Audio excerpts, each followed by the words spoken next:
All right, start recording.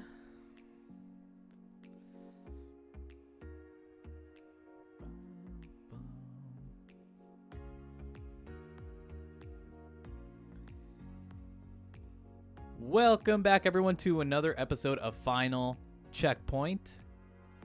I lived. I'm back. I made it. I was regurgitated by snakes. Oh. I still have snake legs, which is why you can't see them if you're watching the video version of this. My name is Joel. And I'm Ben. Ben? Yeah. I'm afraid we've lost Logan to the snakes this week. That's too bad. Yeah, it's they're on a rampage lately. It's an ongoing problem. I don't know what's happening. It's like the cicadas, but it's the snakes. Man, so for those who don't know or weren't here last week, my internet was out. There was some sort of power outage, took out power for the whole area, and then our internet in this area was just out. It was just done from like Saturday till Thursday. So, oh God. So like, let me just tell you how much it sucks that all my majority of my games are all digital downloads.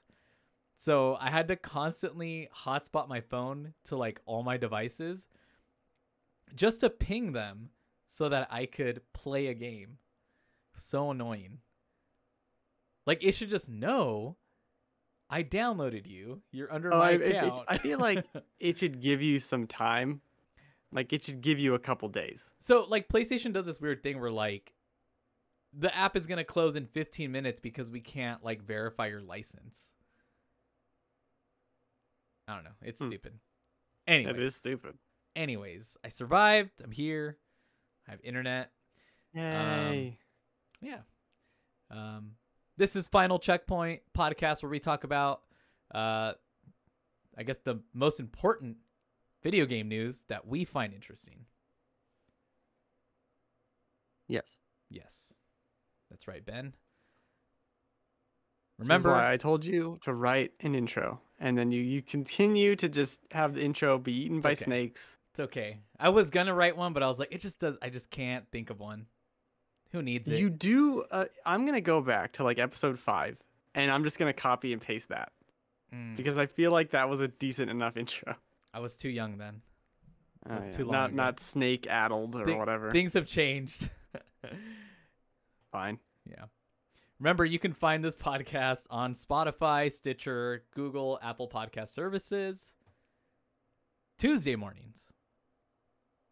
That's right. Tuesday mornings. This podcast is up bright and early for you guys to listen to. You can watch live as we record on twitch.tv/loadlastcheckpoint, where you can watch us record Final Checkpoint and Final Boss Squad in full. Final Boss Squad is our video game centered show where we talk about all the games that we played. It will be after this show if you're watching live or watching on YouTube, which goes up Fridays. Yay. Also, youtube.com/loadlastcheckpoint. Yay. Welcome to the show, everybody.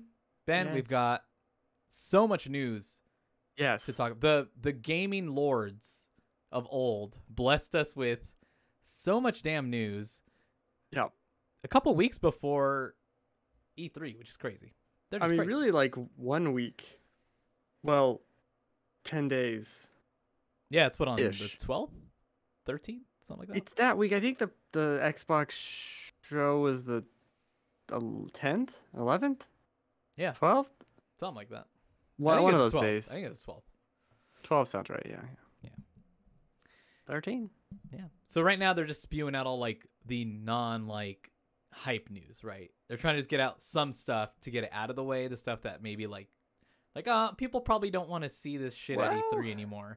Let's just get it out there. We'll see. I feel like this was a lot of stuff that people didn't necessarily want to maybe bunch up with E3 or their E3 announcements. And in Sony's case, they're not really doing much there. So yeah, Sony once again just not doing much. Nope. Yeah. Classic Sony. Anyways, we got about 40 news topics to go over, so we're just gonna go through them. We're gonna talk about them, and then yeah, there's some exciting stuff in here. So I don't even know where to start, so I'll let you kind of kick it off, Ben. Okay. Well, I put these in the order I think they happened. Oh. More or less. I mean, some things might be a little out of order. And some of these things we don't even necessarily talk about for a long time, but it's worth mentioning. Just real quick, we got this kind of presentation from Sony, and it was about like users and all this other crap. But the thing we kind of gleaned from it is that Uncharted 4 is coming to PC, which is news and exciting. And weird that you would just do 4 and not all of them, but fine. I'm down for that. I think all these games should be on PC, especially at this point. This is 5 years old, but on PC. I feel like they've seen success with really just Horizon and Days Gone. Yeah, but I like it. That is an odd choice to just go with 4.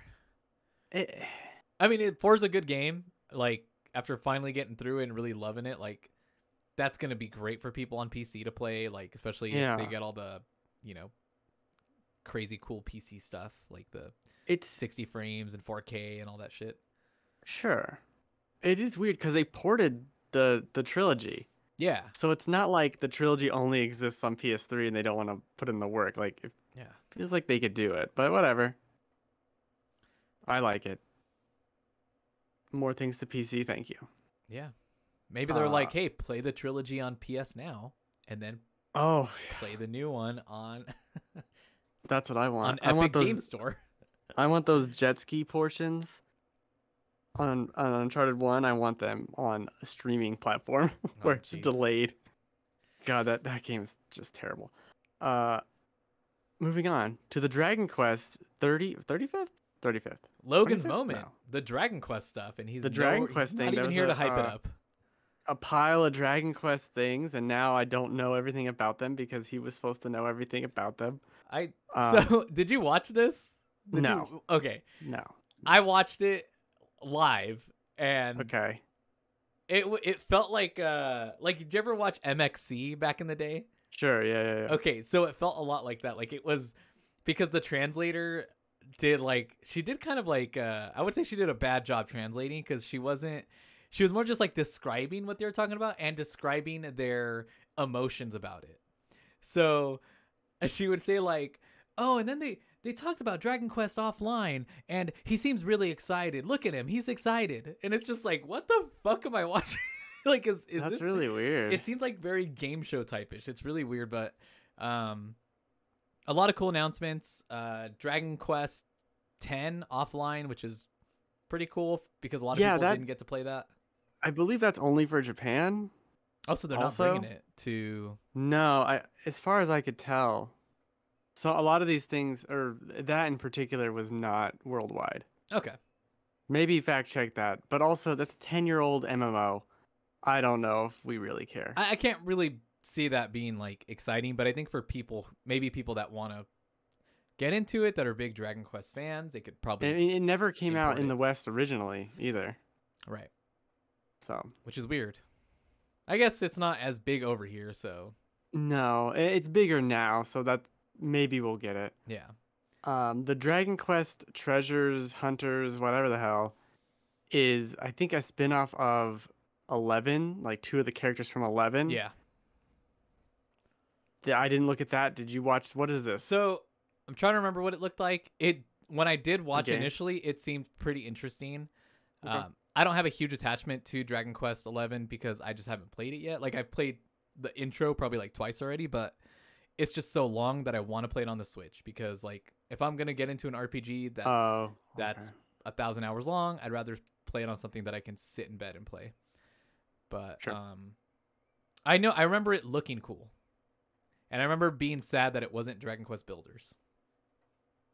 I think that was kind of part of the rumor that it was supposed to be Builders, and then it kind of went into something else. That might be something I'm misremembering entirely. Yeah. Again, not a big Dragon Quest person. Not a whole lot. This next one did look pretty cool, which is Dragon Quest like 3 HD remake. I don't know Yeah. what the official title is. This is the one that looks like it's in the Octopath Traveler Yeah. engine, which is so perfect. Like use looks that so for more good. than just garbage Octopath Traveler. I'm so excited to play an actual JRPG in that engine, not fucking Octopath Traveler. Please use it for other games that don't have confusing ass names like Project Triangular Yeah, Prism. quadrilateral triangle or whatever the fuck. Whatever the hell's Um, coming out next. yeah, like remake 6 in this engine, remake all the Final Fantasies in this engine. Dude, that'd be so cool. I think that's really what they should be doing with it. I'm hoping that's what this kind of means. Obviously, as I'm not a big Dragon Quest fan, I like it, right? I will totally play Dragon Quest 3 like this. That sounds great. Yeah. The combat, we talked about it in our chat. The combat has the same like camera angle as Golden Sun almost, Oh and I man, Golden love Sun. Golden Sun. So Yeah. yeah, let's go. Let's do it. There was a Twitter post not that long ago with like choose like one or two Mm. like Nintendo franchises that you want like a reboot or something like that of, or a new IP New or entry. a new entry of. And on there I was like Golden Sun totally. And then all the other ones I was like none of these. None of these. All these can go. Who gives a shit? Oh man, the fond memories I have for Golden Sun just cannot be overstated. Fucking loved it. So anything that even slightly evokes that, I'm in. Yeah. We also got a nice little title card Yeah. for Dragon Quest 12. Gotta love those title cards. Yeah, yeah. That's coming sometime in the Love 'em. future time. Yeah. And that's not the first title card we'll discuss today. Probably not. Probably not. It's not. It's not. Cool. Couple of quicker news items here. There is a rumor abound, somewhat substantiated, something like that. It's triangle strategy. That the new Switch / Switch Pro / whatever announcement is coming soon, and that it's going to be released in September-ish, I believe was part of the rumor. It's going to cost a little bit more than the current Switch and going to phase out the current Switch so that it's just the Switch Lite and then the Pro Switch. I still just don't feel like, I don't know. There's something about this, especially with the chip shortage and all that. I don't know. I don't know about this. Yeah. I mean, We'll see. we'll see. I think I feel like the rumors have been swirling more and more. And then even today there was some sort of like thing going around about a Metroid Switch, but I think that's more maybe just like of the current Switch. So I don't know Sure. if that's don't really know what. We'll see. I think Nintendo's been very quiet. We're coming up on E3, obviously, and we don't know anything they're doing after Mario Golf for the year besides Pokemon, which we'll talk about later. There's nothing else announced for the rest of their year. Substantial. I mean, I'm sure there's probably some little thing. I think we did we get a release date for No More Heroes 3? I can remember. I can check. All right. But that might be the only other thing that's been like officially confirmed for this year. So it makes sense that the Switch Pro could come out.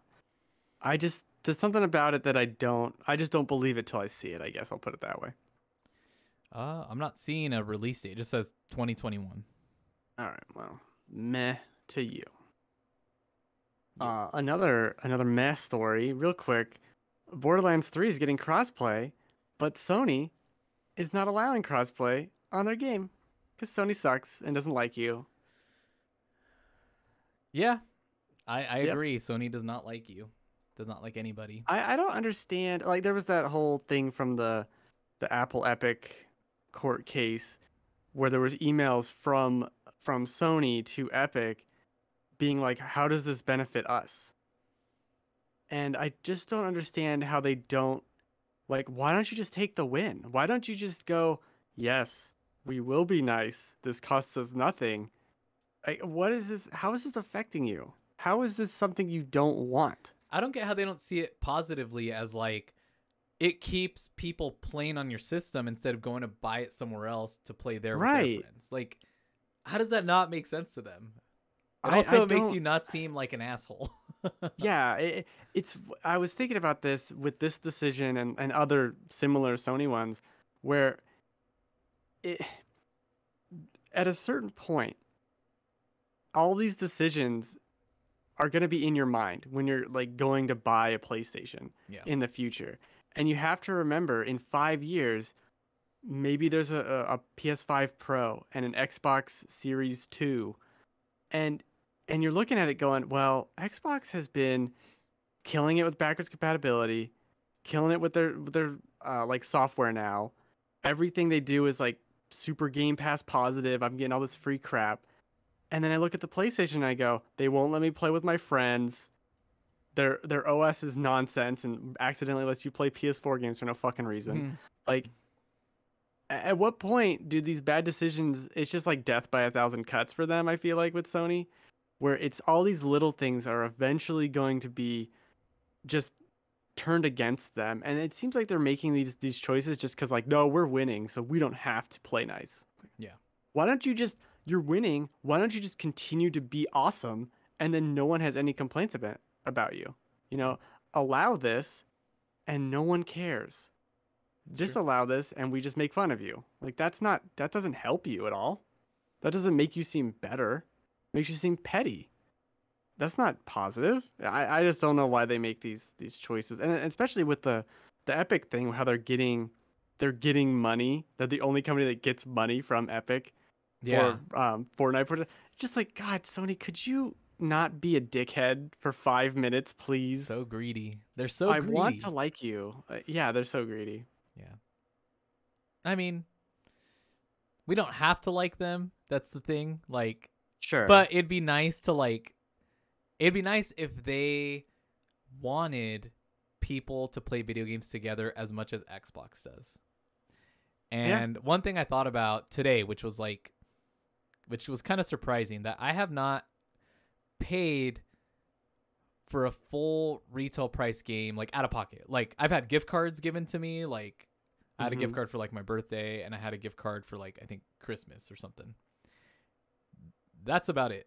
Other than that, I have not had to buy a game at full price that I can think of. I'm trying to think, and I don't Like this year. This year. All I've had is like, all I've used is Game Pass.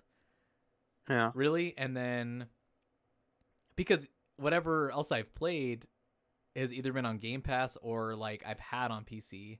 Apex Legends is free. I guess I bought like the Destiny stuff, but like that's not like a brand new, like it wasn't like a brand new game this year. It was just like, Yeah. it was just something that I bought on sale. But I can't think of like a new release that I've bought full price this year, like, which is weird to me because We're 6 months into the year. yeah, it's gonna be fucking June. Like, this is crazy. Like, I think my first one is gonna be Mario Golf. All right, let's hit it up. Yeah, I mean Mario Tea time. Golf for sure.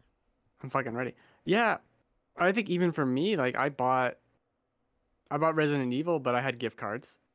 I bought Mass Effect, but I traded in a bunch of garbage to get it. I didn't pay a cent for that. I had a gift card for Mass Effect, so I used that. Yeah, like I think I bought. It was the only games I bought like full retail this year. I think are Outriders and Nier. See, I should have bought Outriders on PC, but I Game Passed it. Yeah, I wanted to do mouse and keyboard. Yeah, I really wanted to. It's really nice. It is. Well, that's why I played the demo or the beta for it. Was with Ow. I played it on PC and I loved it. I listened to the Sacred Symbol spoiler cast this weekend, and just listening to like, it was one of those things where like I did not expect Colin Moriarty to love that game as much as he did, including the story, and everything that he talked about in the story made me want to pick up and play that game even more now. So I will be getting back to it here pretty soon. But there's just like when we think about Game Pass and we think about Xbox and how they want us to play games together, no matter where you're playing, I mean, they could give a shit if they sell a console. They just want you playing games through Game Pass, or fuck it, they just want you to be able to play games together, no matter where you are, with your phone, whatever. Like, and Sony is over here, you know, how can I make a buck? How can I make money out of this shit? How does it benefit me? Greedy fucks. Yeah. And they can't even make us enough PlayStations. All the money for nothing. Yeah, well, it's still want one. God damn it. I've been saying it for a while. There's trouble blueing. There's trouble bluing for the Sony choo-choo train, and it's a chewing. Yeah. These Sony ponies are going to the glue factory. I don't know. Oh no. Oh no. How do they make? They don't crush up horses to make glue. Like, what's that about exactly? What do they do with the horses to get glue? I always thought that they just melted their hooves or some shit. Yeah, I think that's what it is. It's the hooves. Yeah, I don't know. Who knows if that was ever even true, or some, like, what is it? What do they say about those old wives' tale? Old wives' tale. Yeah.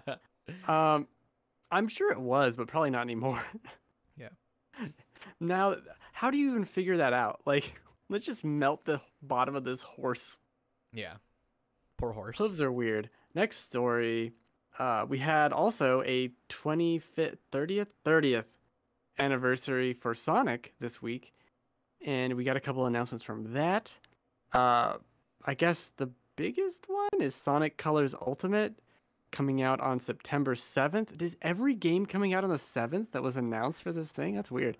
We'll talk more about that in a second. This is a remake of the Wii game, or HD remake of it. One of the good ones, right? On the Wii. Yeah, it's supposed to be one of the good ones. It was during that time period of when I didn't want to play anything on the Wii, which is probably like at least half the life cycle of the Wii. So I did not play it. But from what I understand, it's very similar to, what's that other one? Generations? Is it similar to that one, or in gameplay? Oh, maybe. So it's supposed to be one of the better ones. Yeah, I think it's similar to Generations, and isn't it the same team that did Sonic Mania? No. I thought they were the ones that made Sonic Colors. No, I don't believe so. They might have made Sonic Generations. I don't know. There's too many Sonic games, and there's too many of them that aren't good. So I didn't watch any of this. I did.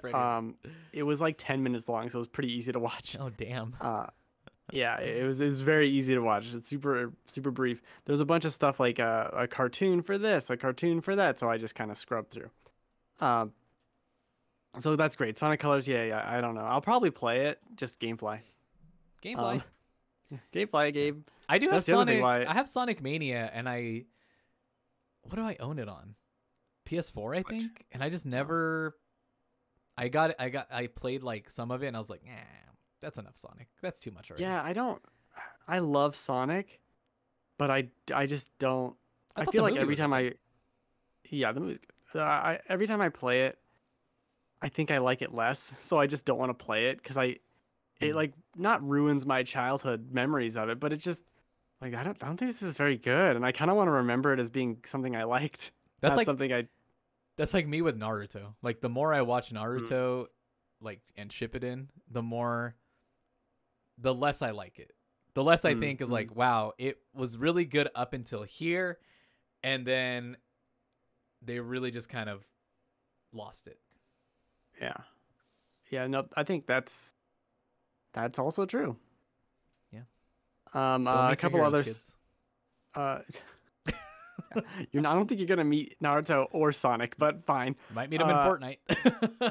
Oh man, I will play, dude. If they put Naruto into Fortnite, I'll play with you. I'll play. I would love just because that's stupid as shit. Dude, they have some anime skins in there that actually do look pretty cool. They're not like any real. They're not licensed. They're not licensed characters, but visually they look really cool. Okay, we got Sonic Collection for next year with 1, 2, 3, and Knuckles and Sonic CD. They said there was like new content or new features. I'm really just hoping for the Rewind, like a lot of the new emulator, like the NES or Super Nintendo on the Switch, you can rewind gameplay. I would like that for this. Those are the games I really enjoy, specifically 1, 2, 3, and Knuckles. Apparently there's been some issue with 3, like the re-releases of 3 have been different, but I haven't been following it because I don't give a shit enough to play ports of random Genesis games over and over and over. Yeah. But I know there's licensing, like music licensing issues Oh, weird. with Okay. 3. And that was always the rumor. There's like videos online, you can look it up, about Michael Jackson was rumored to have been doing the music for Sonic 3. And if you Wow, go, yeah, and if you go look it up, there'll be some YouTube video where it plays a part of the song and then it plays a Michael Jackson song, and it's very similar. Oh. It's really weird. I'm not super informed on that, but I do know that was a rumor and blah blah blah. So look that up. You know, I don't want that rumor to get debunked. I think it'd be cool to just leave it. Just no, yeah, that's kind of also why I don't pursue any more information. Like, no, know what? Maybe he did. Maybe he did. Yeah, let us dream. Yeah, right. Speaking of dreams, there is a new Sonic game for 2022. Where we got a weird little logo for. I didn't see the logo, but new Sonic game. Squiggle. I don't know how to feel about a new Sonic game. What was the last one? Forces. Was that any good? It was fine. I liked it fine. That was the one where you could make your own character. Oh yeah, I remember seeing all the weird shit people were creating. Yeah, okay. That was neat, and like you could custom. I liked all those aspects of it, where you customize your little character and blah blah blah. Yeah, I remember seeing a lot of weird looking Sonics. Oh yeah, a lot of furries were happy that day. Yep. Cool. Good for them. We got a Dying Light 2, which now has a subtitle of "Stay Human." So is that okay? Cool. What? I didn't know if that was like their catchphrase or is that like their No, that's on the box and everything. I'm pretty sure that's the subtitle of it. Okay. This was like a gameplay kind of overview. And I don't know about reveal because I feel like we've seen stuff before. Maybe like a re-reveal since it's been so long. Yeah. This is projected to come out December 7th. Pretty cool. Did you watch this one? I did. I did watch this. I do get why they do stay human because I think you get infected and part of it. Yeah. Which kind of sucks because it reminds me of Far Cry 2 where you have like malaria or some shit and you have to like keep finding the medicine. This is if I'm doing this shit again, but I'm running away from zombies, it's gonna get kind of annoying. I'm getting too old for this shit, and you like inject yourself with something. It looked pretty cool. It looked pretty cool. It did. I liked what I saw enough to where I looked it up because they're like, well, we put the first one on sale, deep discount. I'm like, maybe I'll play the first one now, finally. Yeah. And I got as far as the Steam page, and that's it. I actually already own it on Steam, but I don't know. Who knows if I'll play it? Yeah, I remember playing it. I did like it. I just didn't play, like, I maybe got a quarter of the way through it, and then I was like, okay, I'm good.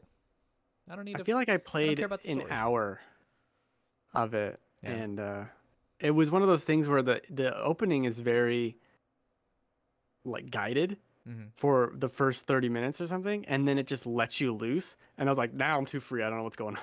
Yeah, I can't do this. I'm scared. I do want to go back. I feel like it's one of those games like I just didn't play, and I should. Yeah. Just to play like 5-10 hours of it and understand more about it. One thing they mentioned in the gameplay stuff was the improvement of the melee combat. And that's one thing I do remember is when you play it, like a lot of these first-person games where you do have melee combat, it feels kind of sloshy when you're hitting an enemy. Yeah, like you're underwater. Yeah, like it's just weird, like cutting. Yeah. And they said they improved it a lot, so I'm curious about that for sure. I already know my son wants this game day one for sure because he loves Dying Light. He has it on PC. He has it on PS4. I mean, he loves this game. And I don't know. I think it's cool. The parkour stuff reminds me a lot of like Mirror's Edge. The crafting stuff looks cool. I think for me, the first one the story wasn't that engaging, where this time around it looks like, oh, you got like different factions to be a part of, and depending on what you do, to help those factions is going to shape the city, which is pretty cool. Like parts of the city won't be accessible due to what you decide to do in one other Yeah. area. Yeah. So that part's interesting to me. So I don't know. I mean, either way, my son will have it, so I could always Right, there you go. play that. I'm not excited for it, but I definitely will play it. It's just good to see it again because it's like, well, fuck, where have you been? Dying Light 2? It's Where been the a hell's while. Dead Island 2? Huh? You guys just hanging out, playing Nintendo? What's going on? It's just been playing like Mario World this whole time. They're like, this game's good. Oh, I really like this. Guys, you got to get off. You got to play. No, stop it. We got another reveal. This was a more proper reveal of Horizon Forbidden West with the state of play. Yeah. A lot of gameplay shown here. It was very vertical slice E3 demo. Oh, totally. And I hate how they do it. I just really, it's so fake and garbage. Like, and because they like add in VO of I gotta get out of here. Oh my gosh, they're coming for me. What if I climbed there? And you're like, just shut up. Just shut up. can't like just play the game like you would actually play a game.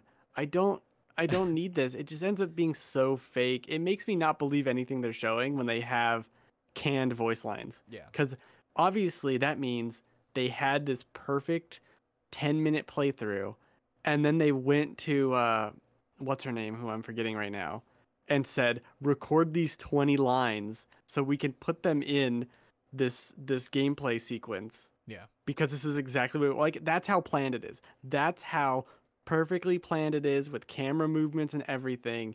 And I just don't trust shit like that anymore. Especially, I don't know. How do you feel about the gameplay? So, yeah, to me, it didn't look much different than the first one. Yeah. But it did remind me about how much I did enjoy the first one. There's this clip I have on my Facebook that every now and then will just show up in my memories, right? And it's the first fight with whatever the T-Rex is called. And it's in that lab. And it's just a tiny ass room, and it's you against this giant T-Rex. And it's the part where like I'm basically annihilating him with like the traps and shit. And like I remember playing through this game. I think I platinumed it, and I did really enjoy it. And for some reason, in my head, it's like the whole memory of that game is just gone. Like I didn't remember enjoying it for some reason. But then the more I see like this gameplay and then I start remembering like, dude, I did love this game. Like I enjoyed the gameplay. I loved the story. Fighting there's these giant like, they're like rhinoceros or triceratop like. Oh, the water things? Yeah, like fighting those things, the way they kind of rev up was really cool. Just like the game was good. And I think for some reason it's just like not in that, like I just don't have it anywhere in a top 10 list or anything like it's just like missing from games that I really loved within the last couple like few years, I guess. And just seeing the gameplay again, and like I think the trouble is with Sony and their studios, especially now that I'm playing Days Gone, all their fucking games are the same. And I don't know if I love it or hate it, because like for me, I play so many different games at all times because I just have like that low attention span. Sometimes I'm in the mood for these games, sometimes I'm not, and like it makes me kind of resent them a little bit because I'm like, oh, you're just like that other game I just played. But I mean, visually, I think the game looks stunning. It looks fun to play. I think that sequence at the end with the boss with like the elephant reminds me a lot of like Lord of the Rings, kind of. Sure. But I just I don't know. I mean, this game is gonna make my PS4 explode, so I really hope to have a PS5 by the time it comes out. Yeah, look forward to playing Horizon Forbidden West on your PS4 in 480p. Yeah, 480p with I don't know, soundproof fucking headphones so that I could hear myself boy howdy. Yeah, I still I remember the original kind of trailers for the first Horizon, and they had that cool shot where she slides under the monster and shoots it in the chest, and it blows up. And That's fucking hard to do. Yeah, which is fucking cool and nearly impossible when you're actually playing the fucking game. Yeah. And I thought that was great. And then when I played the game, I didn't really like it as much. So I see this and I go, wow, this looks like a lot of fun. But I remember I didn't really like the first one a ton in terms of combat. So I I don't know. It looks like more Horizon. I'm excited to do that open world and to have like the grappling hook and the glider. Yeah. I think the glider, people talk about Breath of the Wild in this game a lot because they came out like 4 days apart. Yeah, I remember that. Which is crazy. And they talk about Breath of the Wild, like, well, now every game are going to be able to climb everything. I want to climb everything. And that was not my takeaway from Breath of the Wild. What I wanted was the glider. Yeah. I remember playing Ghost of Tsushima, and you climb some beautiful thing, and I'm looking around like, I want to glide there now. I want to glide now. And I really am excited to see it. Games have a glider. I think that's more additive to the experience, to me personally, than you can climb anywhere. Yeah. Even Knockout City has a glider. Yeah, which is weird. Yeah. I don't understand why it has a glider, but I'm in. Glider's great. Yeah. Loving it. Horizon looks cool. Dude, the combat is so fast, and it looks like it requires such accuracy with the bow. Maybe that's why I had a hard time. It was just, you have to be so accurate. I don't know. But people are real excited, and we're the Debbie Downers now of Horizon. I mean, I'm excited for it. I'll play it. I'll play it. I played the shit out of the first one. I even though I like platinum it, I still redeemed the one that they gave away not that long ago. I think for like Sony Play at Home thing. My son's playing through it. He's really enjoying it. I remember really liking the combat, because when you do have to aim with the bow and you have to hit specific areas, like the slowdown effect, even when you jump up in the air to do it, was enough to make some of the hits. And I think when you break off pieces of those machines, it's so satisfying to like feel them snap off because of the way the controller vibrates. I can only imagine what they're going to do with the DualSense if they take advantage of it. Like, how's it going to feel when you snap off pieces of the, like the Raptors or whatever. It'll make a cool snap sound. It's great. The DualSense features are really cool when you're focusing on them, but as you're playing, you don't really notice that much. Don't want them for shooters, but I would love them just for like other parts of games. I just don't want it affecting how I'm shooting. Like, if I have to press differently for different guns, like, come on, I already have to focus on aiming. I don't really want to focus on how I'm going to press down on this damn trigger. That was one of the negatives with Resident Evil 8 to me. Yeah, I have a sniper rifle. Let me really squeeze L2 and take it out. It's just, I don't know if that's beneficial at all. It's good in Returnal where you press it like halfway to do one thing and then all the way for alt fire, and there's like a nice little resistance in between them. That works perfectly.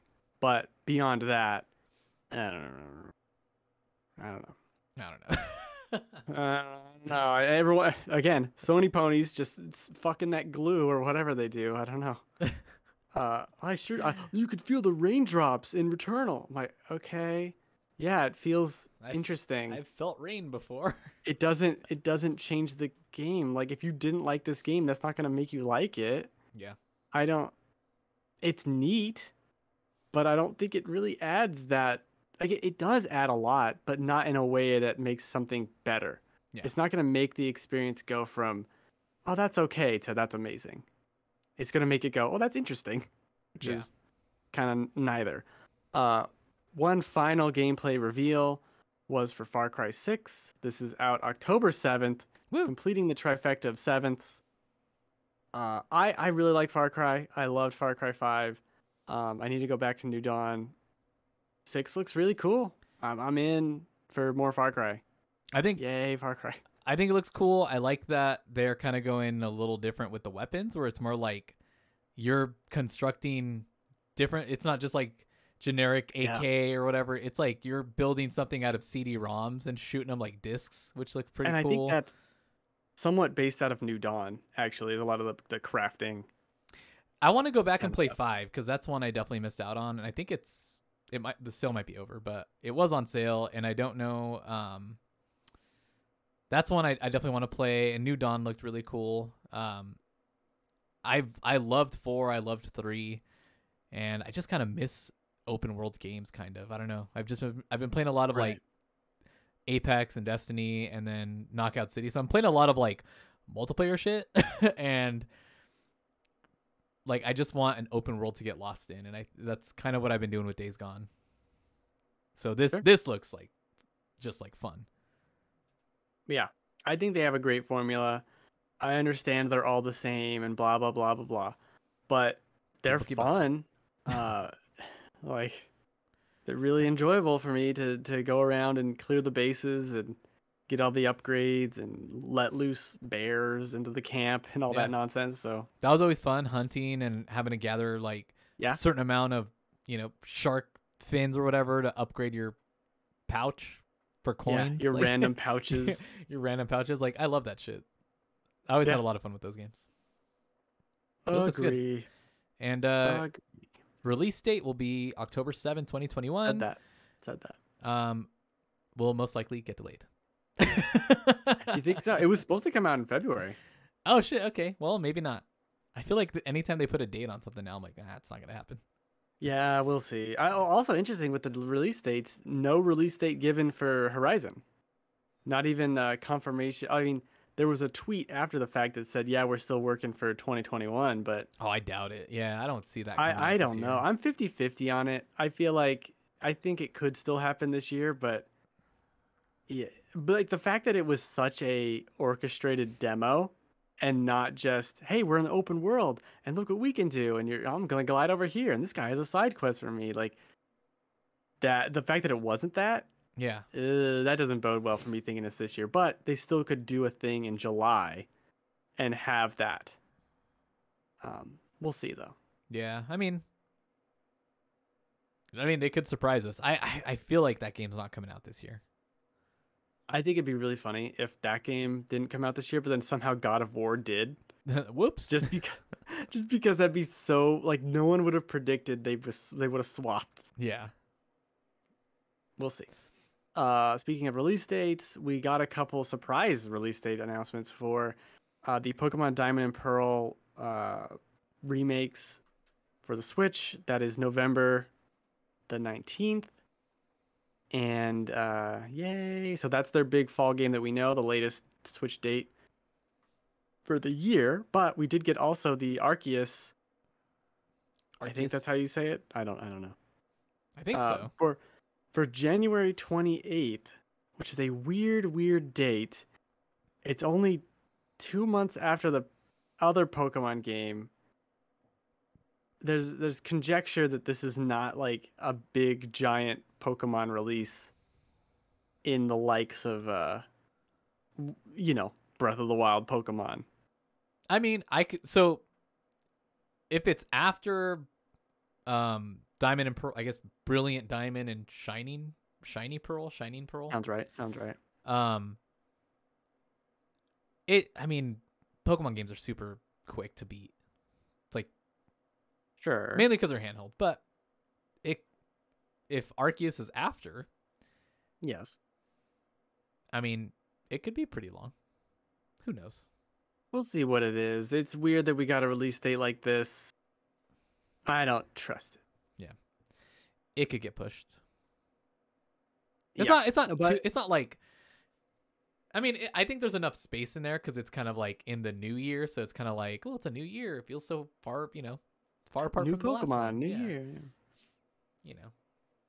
I will buy both of them because I'm a sucker for Pokemon. I will gamefly both of them.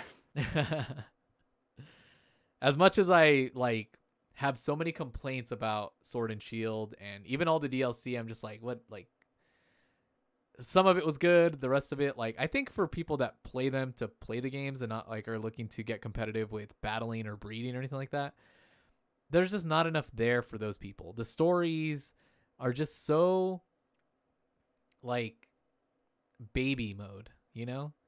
Like give me a deep story. Give me an RPG story. Don't give me this like hand-holding story like I get why they do that cuz they have to appeal to a mass like wide audience, but they I just could mean, do so much more. we talked about Golden Sun. I played that when I was what, 10? Yeah. And that's not like it's Shakespeare or something, but it's got a much more deep, involved, interesting story. I think they could do that. I don't know why they seem very unwilling to tell a story. Like you can still make the story for kids and not have it be so paint by number.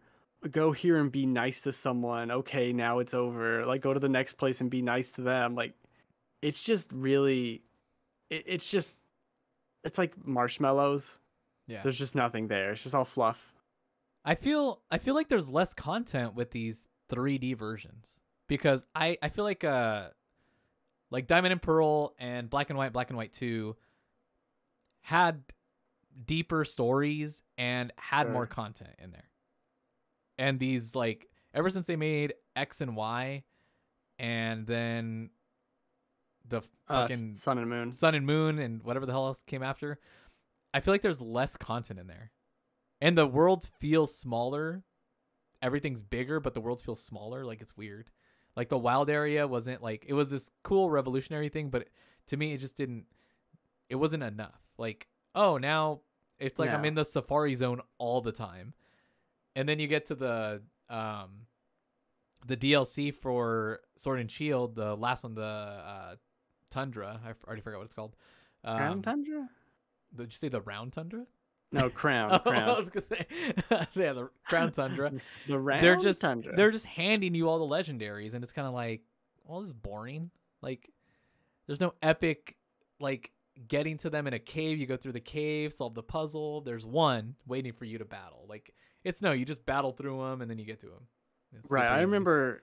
I must have been like getting Lugia or something in Silver, where it was this 17 floor dungeon. It felt like, granted, again, I was 12, but it was like 2 floors. Yeah, it was like 2 floors, but it felt like this epic journey. I had to get there and get to the Pokemon, and then can I still win? How do I have enough Pokemon? It was this whole thing, and you're right. It feels like going through the motions, and it feels like they're doubling down on like the competitive meta, I guess, seemingly, but I feel like that isolates so many people. Yeah. Like no one's getting into that. I mean, maybe they are. Maybe new people are getting into Pokemon, like the competitive battles. But why are you making the rest of the game so? It's not like it should be harder. It should just feel more complex. It shouldn't feel like I can just walk and be done. Yeah. It's a strange thing. Interesting. And that's all the news. We did it. Whole lot of news. Yeah. A lot of news. Do we have any new games coming out this week? I didn't see any. I didn't look either. Nothing major that I see. Manifold Garden already came out. Made of Skur came out on the 26th. No idea what that is, but it's got a not so great tile. Yeah, it's got not so great Metacritic score. Oh, well then no.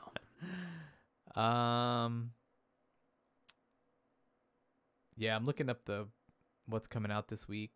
Nothing. Nothing. Money Falls, Coin Pusher Simulator for PC. Perfect.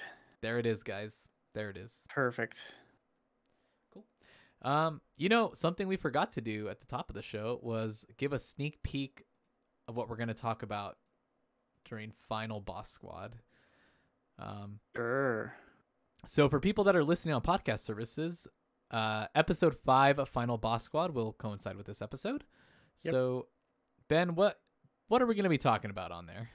It looks like you got some Knockout City, as you already said, Days Gone. The Scarlet Nexus demo, which I want to talk to you about. I played Bugsnax and Maquette and Captain Toad. Did you ever watch what was it called? Bug Juice.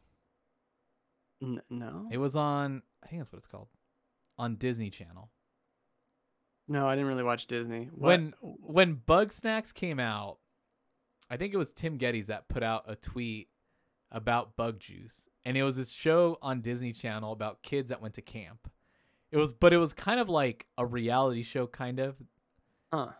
And every time I see Bugsnax, I think of Bug Juice. It's fucking weird. It's really weird. It's a weird trigger. It is weird, yes. It's a weird trigger. Yeah. Anyways, that's going to do it for Final Checkpoint. Lots of news. A lot of news we went over, guys. So make sure you listen carefully to all the news that we talked about. There will be a test later. There will be a test later. I think the thing I'm the most excited about on this list so far, I'm going to put it out there. Uh-huh. Horizon. Okay. Horizon. That's my pick of the week. I just pick of the week. I don't think I have a pick of any of this. Sonic Colors. I don't really care about. No,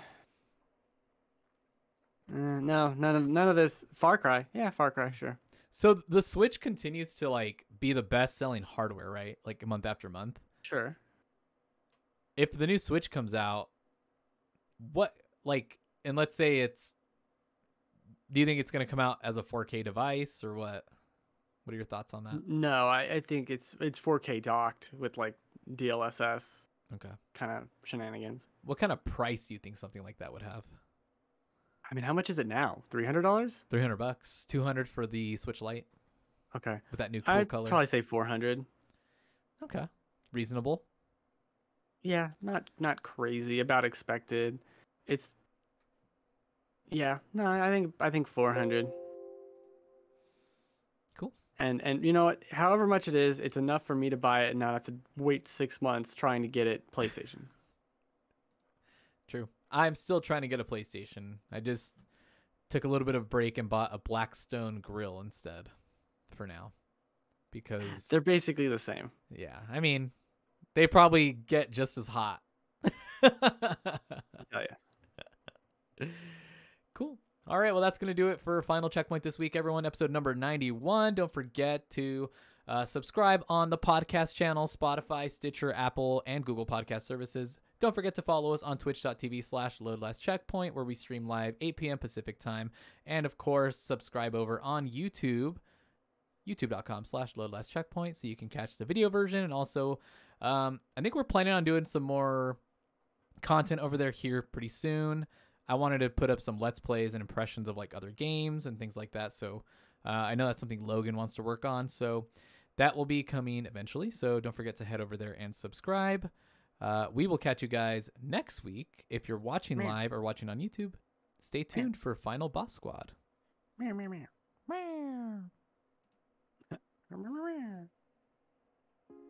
turning off my camera for a second.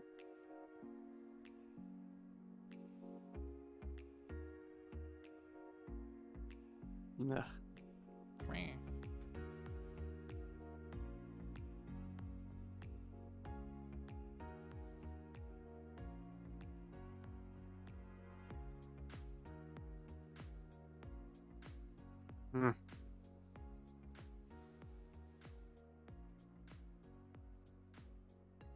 Hey, Far Cry 5, $8.99 on Steam.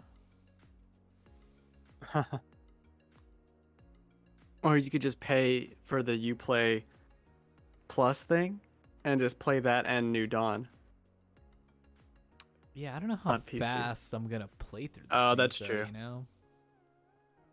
Well, if Guy would get it, still, I'd get him on PC if he could. Oh, yeah, you said Steam. Yeah. I'm awake. Did they put him on the Switch yet? Yeah, is this on Switch? Imagine. I was thinking about how someone was talking about how they are possibly putting that Ubisoft thing on Game Pass. I can't see that happening. I think they sell too many copies of their games to want to put something like that on there. Yeah, I agree. Yeah.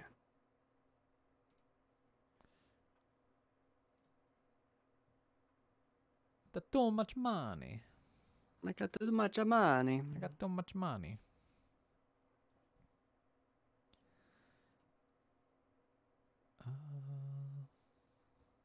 What happened here? Let's go before I die. Before I die. What? Before I Where die. are you I going? can't scroll down. It's not working. There it goes.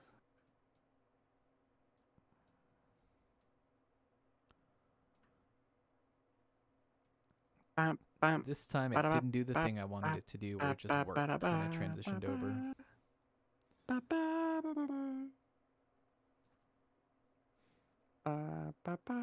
I was in the mood to play an old Pokemon game, and then I was like, oh, Joel, you don't have time for that. You can't play RPGs.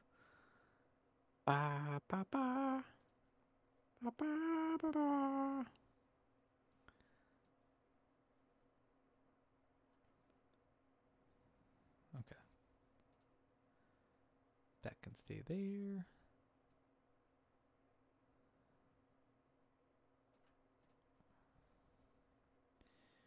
And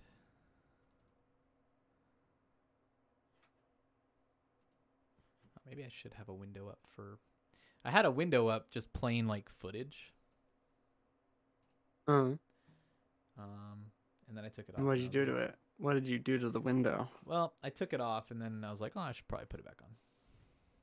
Got rid of my window? To the window. To the walls? Yep. Okay.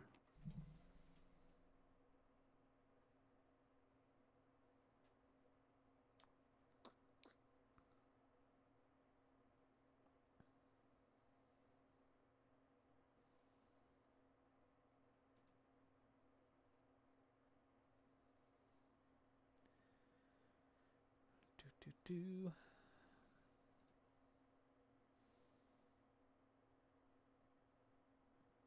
No.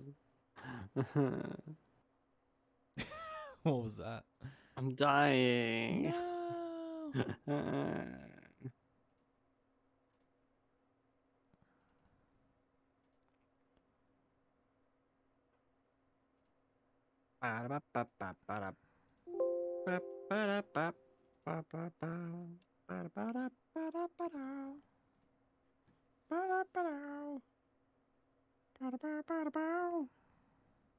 Well, let's go. It's hot.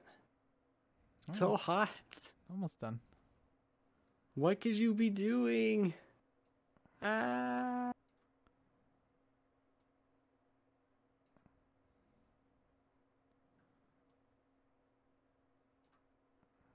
Ugh.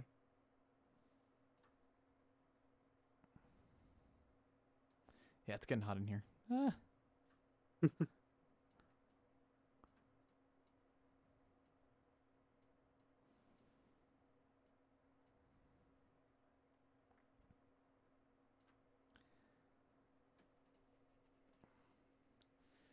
All right, let's go.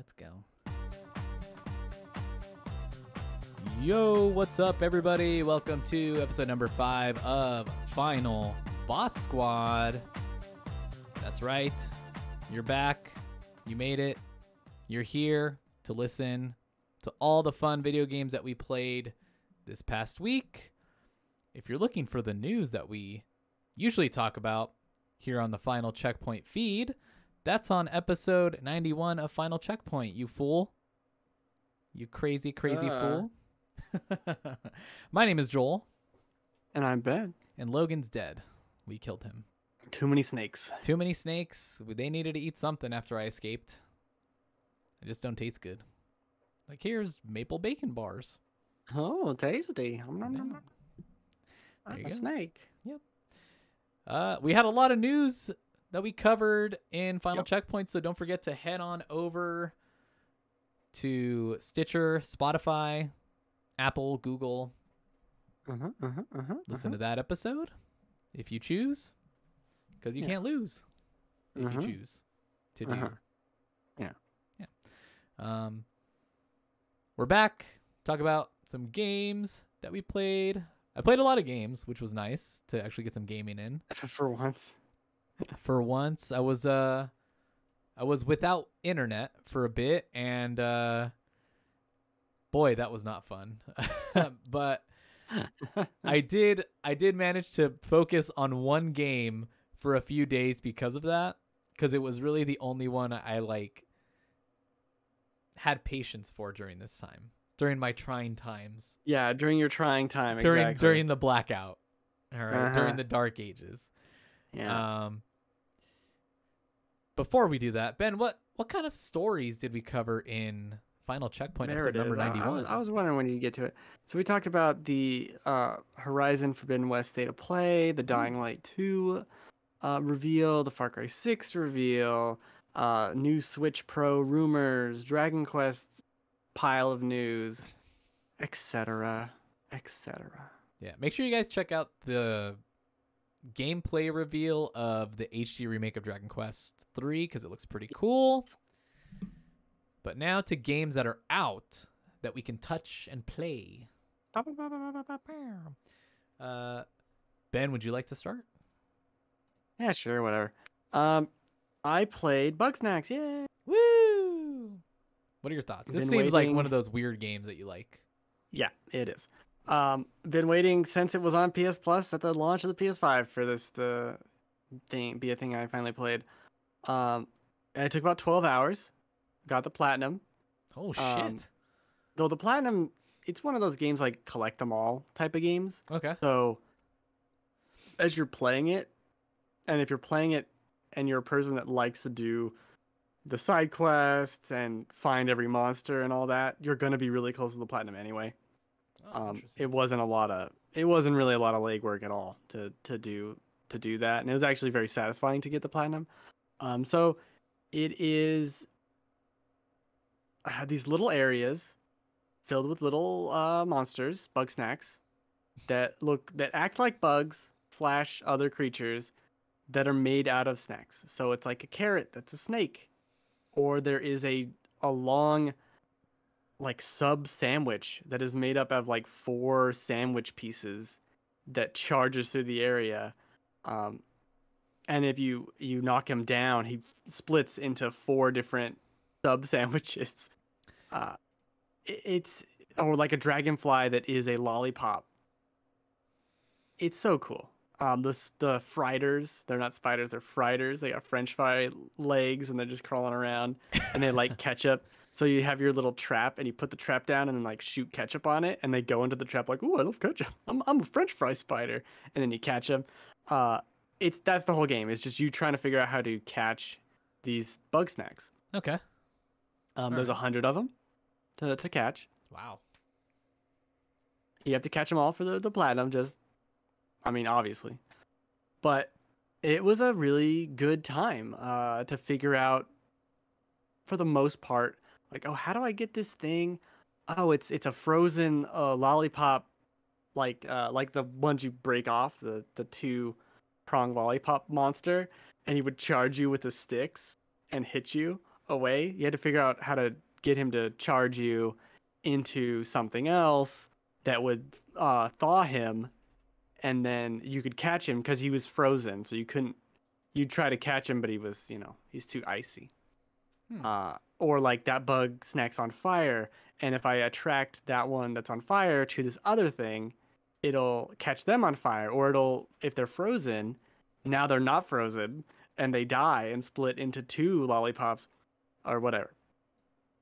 It's really cool, really cute. I enjoyed it quite a bit. It does kind of rely on the same idea over and over of, well, that thing's on fire. How do I get it not on fire? Or this thing's doing this. Okay, how do I do that again? But it was a lot of fun figuring it out. It's very, it feels kind of like Pokemon Snap meets Viva Pinata in a lot of ways. The little cast of characters you're kind of meeting and trying to get to go back to town, and they'll ask you things like, "Oh, go catch 4 of these and then feed them to me."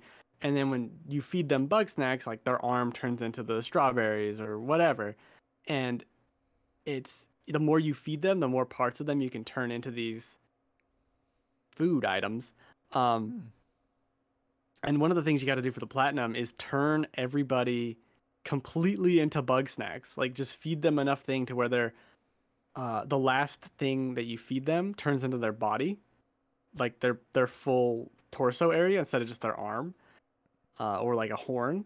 And so they turn into these bizarre, like there's this soda can that swims in the water, and I turn this person's body into the soda can, and now they just have a soda can body with the push tab as their head, like, and there's a hole in their head for where the soda would come out. It's so cool. And then plus there's that combined with their French fry arm and their ice cream sandwich ear that's sticking out of the side. It's really cool. I really enjoyed that. It's not gonna change the world, but it's a great time. Like I said, a good 12 hours. That was pretty much the only main game I played this week, and I had a lot of fun with it. It looks really fun. I don't know if it's one that I'd get into, so I was like curious to see what you thought about it. I would recommend it. I mean, you should have redeemed it when it was PlayStation Plus, you know. I tried, and then like I just couldn't figure out how to do it. It seemed like a lot of work, and then I just gave up. Old man, classic old man. Yeah. Yeah, you have to go to the app. I always do the PlayStation Plus stuff on the website because it seems to work better. Especially when I didn't have a PS5.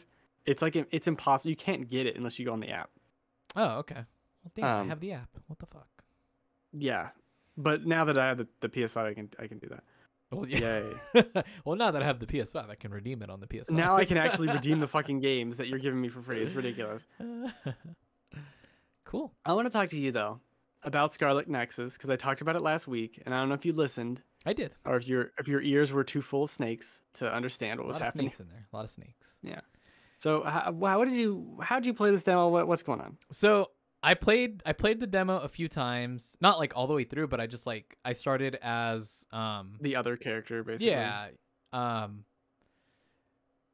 And so there are parts about it that I do really like. I like the way you can kind of use the other people's abilities, and I like how you have to use them as a way to like traverse through parts of the level. Or like, oh, you need clairvoyance to see invisible enemies. You need teleport to get past this gate. Things like that. I like the combat. I just think the enemies were a little like too spongy at points. Yeah, and it got kind of annoying. Like, is every enemy gonna be this spongy? Because this could get kind of tiring. And I don't know if it's because you're kind of under leveled for the demo. So unless you're kind of grinding in the same area and trying to like, I don't know. There are parts about it I did like. The story I didn't pay much attention to just because it was the demo and it was like kind of in the weird part of the game. And visually, I don't know how I feel about it. Parts of it I like. I feel like there was too much shit going on at times. It's busy. It's very busy, and sometimes when you do like the like execution or whatever, you're like staring up into a character's head, and so you can't see anything. Oh, I didn't have that happen. Oh, I had that happen like multiple times. So I was like, I can't see what is even happening. I'm staring right up into this thing's nostril.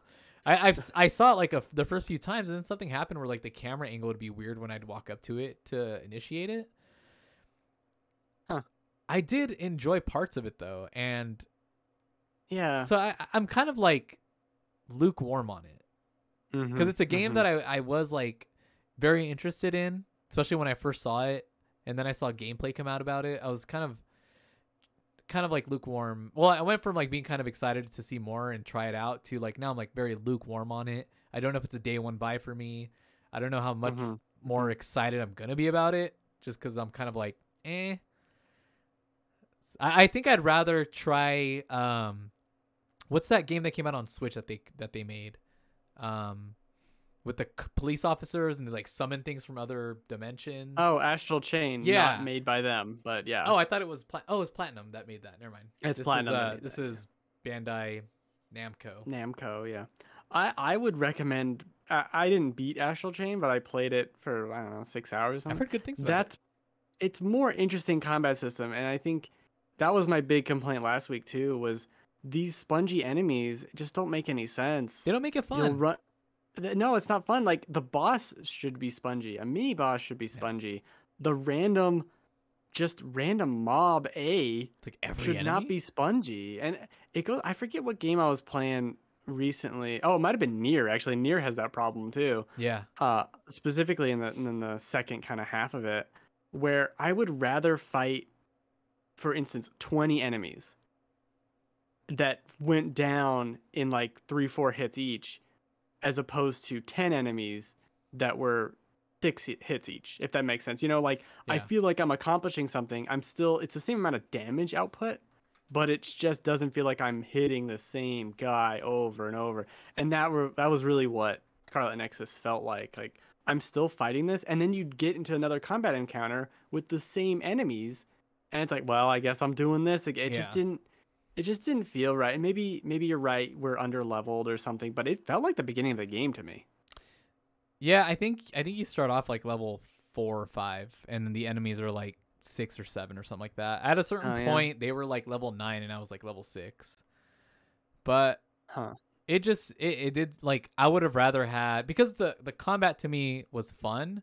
I would have rather had more enemies and less spongy, like, Exactly. mid-level enemies, and then like, but I mean, parts of it were still pretty cool.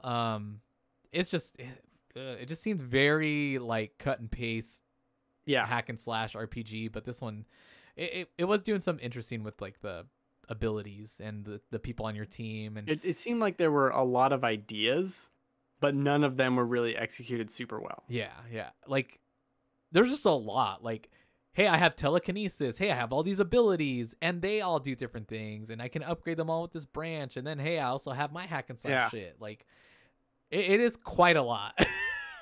And not to its benefit. It was just like, this is just stuff. It was like noise. Yeah, I think they could have done without the telekinesis.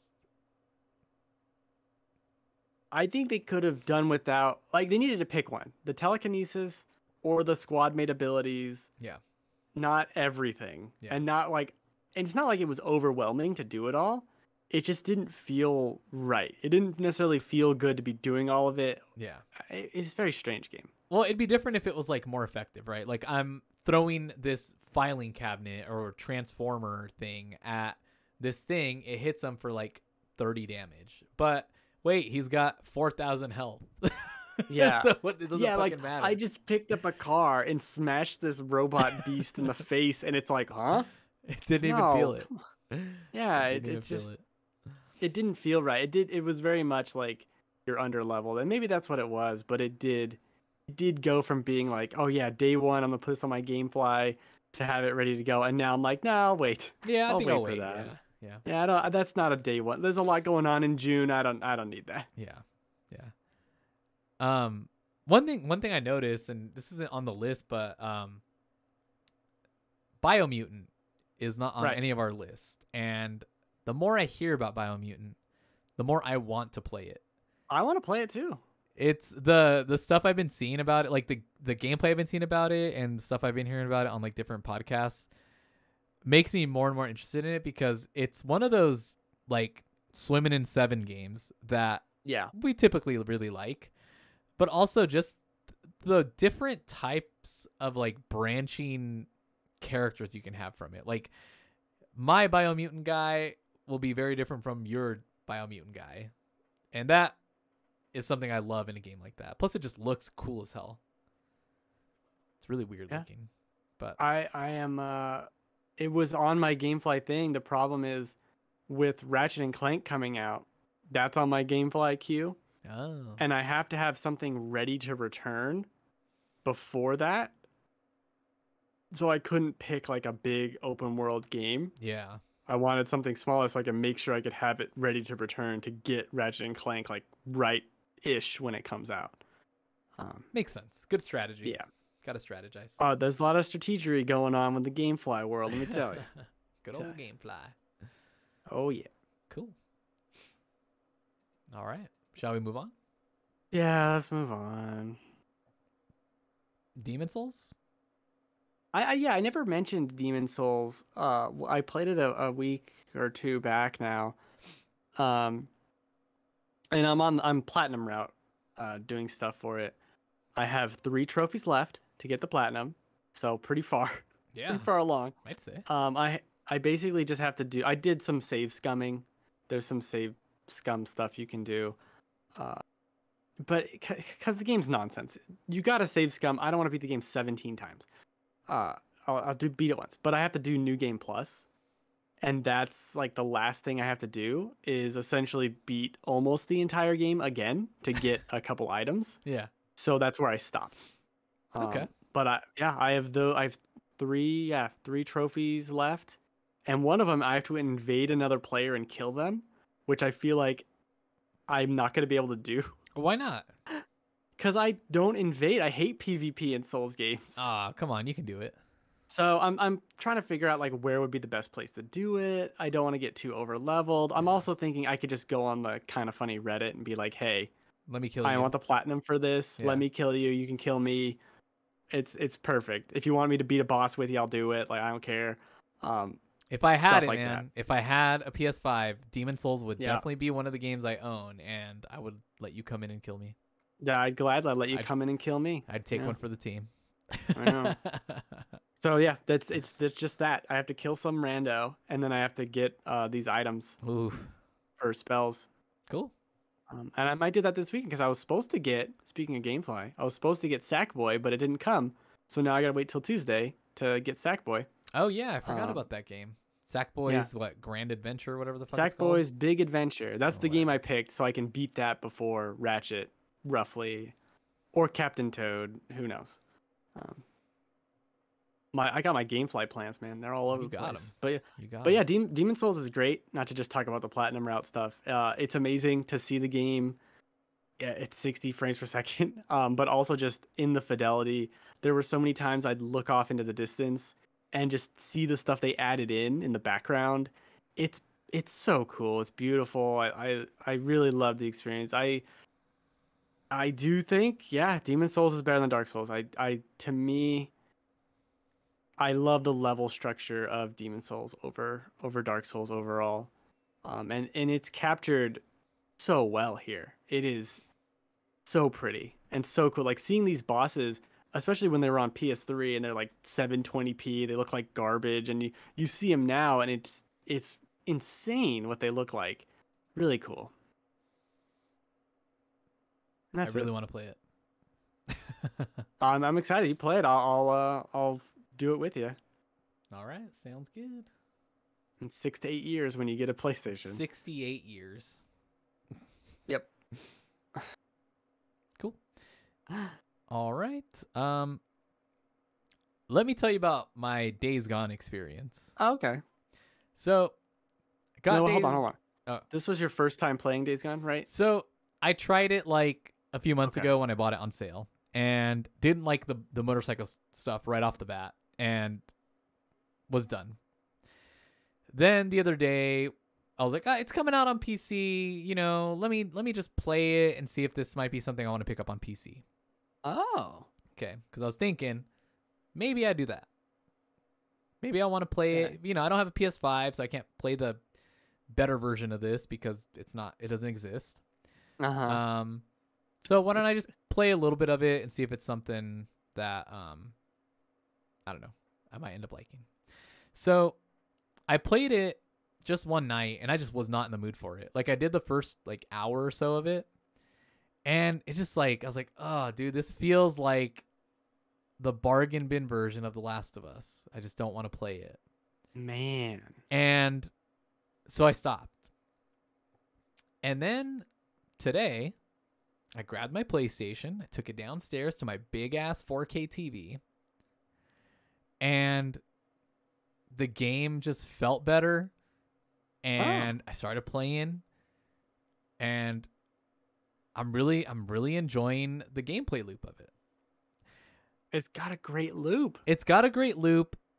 I think the writing is awful for the main character, for Deacon or whatever, especially is very like not CW, but kind of that. It's just very goofy. It's very in a style.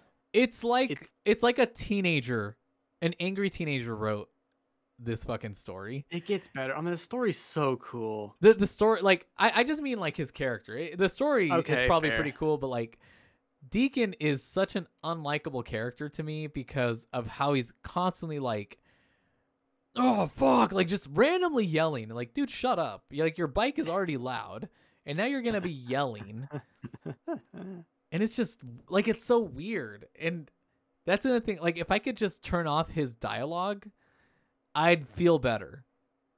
But I've been really enjoying the game. Like I don't know. I think it's that thing of like I was really wanting a third person open world game, and this one was like do it because with Last of Us it does have some like openness to it, but other than that it's pretty confined, right? Yeah. This is like Last of Us style game, like combat, Setup. but in a huge open world. And at first I was like, I don't want to have to stealth around everywhere, but it's not that bad. It's not like I'm always stealthing around everywhere because of the zombies or freaks or whatever. So that part wasn't too bad either. And I love setting a nest on fire and having the guys run out and shooting them. That part's really fun. I'm maybe like 4 hours in now, maybe 5 hours. So I'm kind of like, I've got a lot of shit on my map that I want to do. So I'm at that part where it's like, well, now I got the whole world is my oyster at this point now. But I do like it. I'm really having fun with it. I hope to get more of the story done so I can really get into it. I just think they wrote Deacon's character really weird. Like, why give him that much dialogue where he's just so angry for like weird mood swings? Like he's got Tourette's or something. Like it's weird that he's just like out of nowhere angrily screaming like he can't help it. Like it's just really weird. I just don't get why they wrote him like that. It's just so... I don't remember. It's so odd. I don't know. I just... Keep going. Just keep going. I think the gameplay loop of finding a couple buildings and looting them out I do love is that so part. much fun. It's so good. You know, like...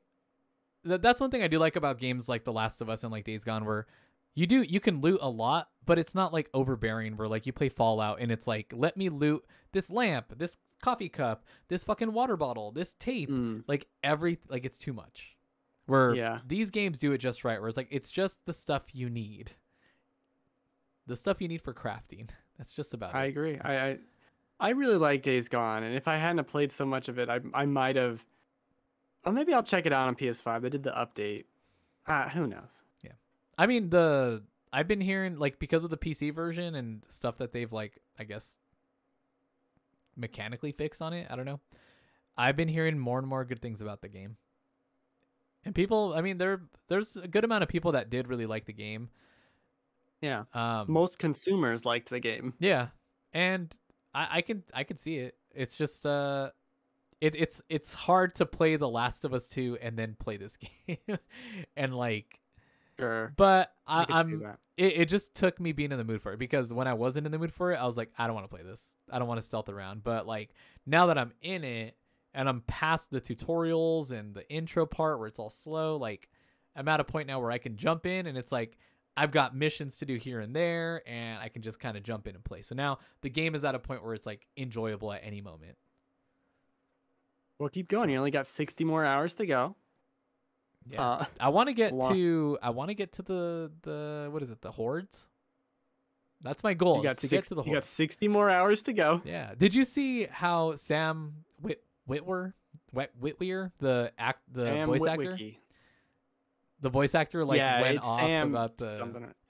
Oh, that's right. He had that whole thing. Yeah, he went off about the fact that he's like, I think he went off on one reviewer who didn't mention the hordes in his review, and he's like, it shows that you didn't play enough of the game to even get to the hordes because you didn't mention it in your review that you don't, or that it's, I don't know, like whatever he said, Jason Schreier then like responded to him that you don't have to finish a game to review it, essentially. And then there's a streamer by the name of Carnage that replied, shouldn't you? Right. I was wondering why that whole do you have to finish a game thing came up recently, and now I realize, okay, that was what it was. I remember seeing that tweet. It was like a picture of that tweet from him. Yeah. And I agree kind of mostly with him, at least from my memory of the tweet. Because like you should finish the game, and I think Days Gone is the poster child of just a bad review cycle. of this long ass game that was really buggy at launch and before even launch as well, and it suffered because everyone was reviewing it and they had a week to do it, and it's a 60-hour game and it didn't work right. That's just so much working against it. I mean, you can just see that there hasn't been a better example of critical reception versus commercial, like consumer reception as Days Gone, where people who played Days Gone, they really liked it. They Yeah. didn't have these problems. If you're just playing 10 hours a week of Days Gone, you're going to love it. But if you're trying to marathon that game, yeah, it's going to get repetitive, but that shouldn't be held accountable. But also it was so buggy before it came out. They really fixed it in the first couple patches. That game, it deserves better. It deserves better. I think that that conversation too is like, does that apply to every game? Like you should finish the game to review, like to give it a proper I think review? You should. I think it's important. Like an MMO. Yeah, like there's some something. games like this game is 80 hours. Or it's not a game like you would beat, like Madden. How are you going to beat Madden? But if you're playing Days Gone, for example, you should beat the game. And you should beat the game. And if you don't, that should be in the review. That should be like, hey, I tried. I don't like this. Yeah. I don't want to finish it. That's relevant to me as a person reading the review. That should almost be a disclaimer at the beginning of the review, because if people go in reading just like the first couple paragraphs and you're shitting on it, and then you don't put in that you didn't finish the game until like the very end, then that kind of sucks. But even like that a review where you don't finish the game can be valid if it's, hey, I didn't like this enough to even bother finishing it, because that's a pretty big indicator of how you feel about it. Which is crazy because that's their job. to review the game. Yeah, I'm not disagreeing with that. Yeah. It should be like a rare exception. Yeah. That you don't like this game is maybe unplayable. Right. Or if the game, I think about Returnal, which was another very difficult game. Like I could see how you'd get very far in that and then be like, I can't do it. And you're like, oh, I'm up to a deadline. This is not helping my experience with it. I'll just write the review, keep trying to finish it. Maybe I don't finish it, and then put that in the review. Like, hey, I'm at the very end, but I haven't finished it yet. Here's what I think. I'm not wild about that either. I think there's an interesting discussion of the review has to go out at that embargo date and blah, blah, blah, blah. And I think YouTubers in particular are kind of proving that wrong, where we would rather the review be a complete review experience as opposed to we got to hit this deadline. Yeah. And that's so much more natural as a gameplay. Like some of my favorite podcasts are the ones not done by industry people. Like they might get codes every once in a while, but they're just like, oh, I picked up Days Gone on release date and I started playing it, as opposed to I had it for 3 weeks. Like there was some podcast I was listening to and they were talking about like, yeah, we're kind of in a drought for games. Like Returnal just came out and then we got Ratchet coming up, and I'm like, this was a couple weeks ago. I'm like, Returnal came out yesterday. Like Returnal came out 2 days ago. You just had it early and you finished it a week before it came out. And that makes the discussion on these podcasts feel so disjointed. And there's a big disconnect with the audience where I'm playing like Returnal and I played it. I think I started playing it like a week after, or a week and a half after it came out, maybe. And all the podcasts, except for Sacred Symbols, were done talking about it. They're not bringing it up at all. Like they reviewed it weeks ago. It's over. There's no one mentioning it. And so that really, as like an audience member, do I want to go back and listen to your review of Returnal? Because now I understand it. And I'm like, oh, that's why you didn't like that. That's cool. I liked that. What's it like? That's all missing because of this preview review cycle that I don't think really in the end benefits the consumer, oddly enough. I remember doing that with like when Kind of Funny would do like their spoiler reviews, right? And I'd be like, well, I can't listen to this for 2 weeks. The game's not out yet. And I'm not going to finish it by then. Things like that. And that's rough to do that because it's like I have to remember to go back and listen to this because I do really want to hear what they say about The Last of Us 2 or whatever. Right. And where when you do listen to something or watch something that is more like on your timeline, you're experiencing it with those people. That's one thing that I do. And a lot of it for Sacred Simple started because nobody gives them codes. Like the industry hates them. Yeah. And they don't even take codes anymore. They don't even take codes anymore. They're like, you know what? Fuck it. We're just going to do it our way. We're going to buy our own shit. And which is cool. Like that's, I like the way they kind of embrace that. And I still like to hear early reviews too, because it makes me think about like, it'll impact my decision on buying a game at release too. So, so it's good to have both. I just think that being able to like listen to a podcast while I'm and hearing someone's experience at the same time that I'm having it and knowing I'm not behind or something like that makes me feel a little bit better about it. Right. It is weird when you get these review embargoes and they're 4 days before the game comes out. And so you listened about the game. That's the last time they talk about the game. They don't even buy care. it. Yeah. You buy it a week later and you're playing it like, this is really cool. Nobody's talking about it. They don't give a shit. And it ends up being this, with a lot of podcasts, it ends up being this total, like I was talking about, total disconnect of the audience and where they are, because they're already off. Like so many times I'll listen to Kind of Funny and it'll be like, oh yeah, when's the next thing? It's like, dude, all this shit just came out for me, like the actual person. And I feel like they would, Kind of Funny in particular, I feel like should adopt more of that. Hey, we're playing it with you. Hey, we're doing daily streams. Returnal just came out. We're going to play Returnal for 3 days this week.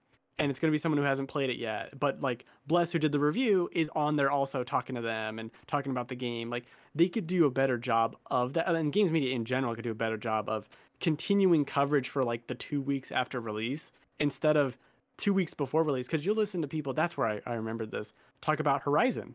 Yeah. And a lot of people in the industry will talk about Horizon and be like, yeah, played it, loved it. And then Breath of the Wild came out. And then people started doing that. And it's like, you're misremembering this because you had the game 3 weeks early. You had time to beat it and play it. Everyone else had 4 days. So you had to pick one. You could not do both. And that's a very different decision. But like it was some podcast this week that mentioned Horizon and Zelda and was like, yeah, it was right before it. But I got to beat it, and it's like, no one did. Like, no one beat it. No average consumer beat Horizon in 4 days and then played Breath of the Wild. That's crazy. Yeah. I think also, like, one thing I appreciate about listening to, like, Defining Duke, which is, like, ACG and Maddie Plays. They do this Last Stand Media's Xbox podcast. They play a lot of older games, too. Like, they play the backlog games. So they play the new games. That's why I love that. I love hearing about old games too. Like, because then it makes me think about a game that I might have missed, that I might have sitting in my Steam library or on Game Pass, that like I just missed out on. Like they've been talking about Greedfall a lot, and I'm just like, fuck, should I check out Greedfall? Like things like that. I played that. Yeah, like in the way they talk about it, it like kind of makes me want to play it. But aside from Greedfall, but like I love hearing about that. Like, there are some podcasts, like in particular, like Kind of Funny. They do mainly focus on like what's new, and then if not that, then they're playing like Knockout City or Warzone or whatever. Right. Which is fine because that's kind of their focus, right? They get the codes, the early access, stuff like that. So why not take advantage of it? I just think that's why for me I've kind of steered towards other podcasts that do that. Yeah, because they do a little of this of both. They do older games. They do games that are like they just are now playing them because maybe they have more than like maybe only one person gets the early access code where everyone else on the team is now just playing it. And so I like having that mix in there. So it's just I really do like the old game kind of angle. Yeah. Particularly when it's I was listening to some podcasts and they were talking about Miles Morales. It's like, oh, this is cool. Yeah. Because everyone else who talked about it stopped talking about it the day it came out. Yeah, I didn't hear about it for months. I'd have to go Yeah. listen to a podcast. Right. So it's interesting to have that reminder. It's weird when you think about the IGN podcast, like the big media site podcasts. They hardly ever bring up past stuff Yeah. unless it's like, oh, Horizon is coming out. Let's talk about the previous Horizon. And I think, I mean, this is now a whole different discussion, but I think we could do a better job of talking about games that didn't come out 20 years ago or 10 years ago and like a month ago. Yeah. We could do a better job of that. Also, play Returnal. It's amazing. Also play Days Gone. It's amazing. Yeah. Got the platinum in Days Gone. Oh, yeah. Ooh. I don't know if I'll do that, but If you get to the end, you will, because it's like nothing else to do. All right. It's a long game. It's a long game. All right. Let's move on. Well, tell me about Knockout City. You have it on here. Yeah, I heard Logan talking about it last week, Mhm. and I've been seeing people play it. I watched Brie Larson play with like two of the That's weird. streamers I watch on Twitch, which was really weird because just seeing those three people interact was also kind of weird, but also the game just looks fun as hell. So I was like, I gotta try this. And Game Pass, EA Play, Game Pass. why not? So I mean, the game's $20, so I was like, if I do like it, maybe, it's $20, You're so gonna it's get not it. bad. Why isn't this free to play? They like it would be killing. Free to play with microtransactions, it'd be killing. The game's so fun, and I think if you get more people in and you just put more stuff on like the store for like cosmetics and stuff like that, Okay. you get way more people in than just like the $20 entrance fee or having Game Pass. Like, you can get way more people in free to play, especially on the Switch. This game is so fun. It's dodgeball basically, and yeah, I played maybe 4 or 5 matches and had a good time. It was just with randoms, but it's just fun. Like, there's not a whole lot to the gameplay, but I just love the strategy of having to like run around, try to avoid getting hit, and then trying to throw your ball before they throw theirs so that you can try to catch it in time, which was also fun. And just like, you get down to like the last round, the scores are tied, and you're down like 1 heart. Like, there's very intense moments in this game where you're like, I have to dodge well enough to hit this guy and not get hit. And so you try to get out of range so that you can try to sneak up on them. And it's just like really cool moments in the game that I was very surprised to find. And to me, I'm just like, this game could be so much bigger if it was free to play. I just don't get why they didn't go that route. They have like a trial version or something like that you can play, but like, Free for 10 days. I think it's still, as we're recording, I think it's still free. So it's free for like the first week and a half. yeah, it's just kind of bonkers that it's not free to play to me. Like, I thought it was free to play initially.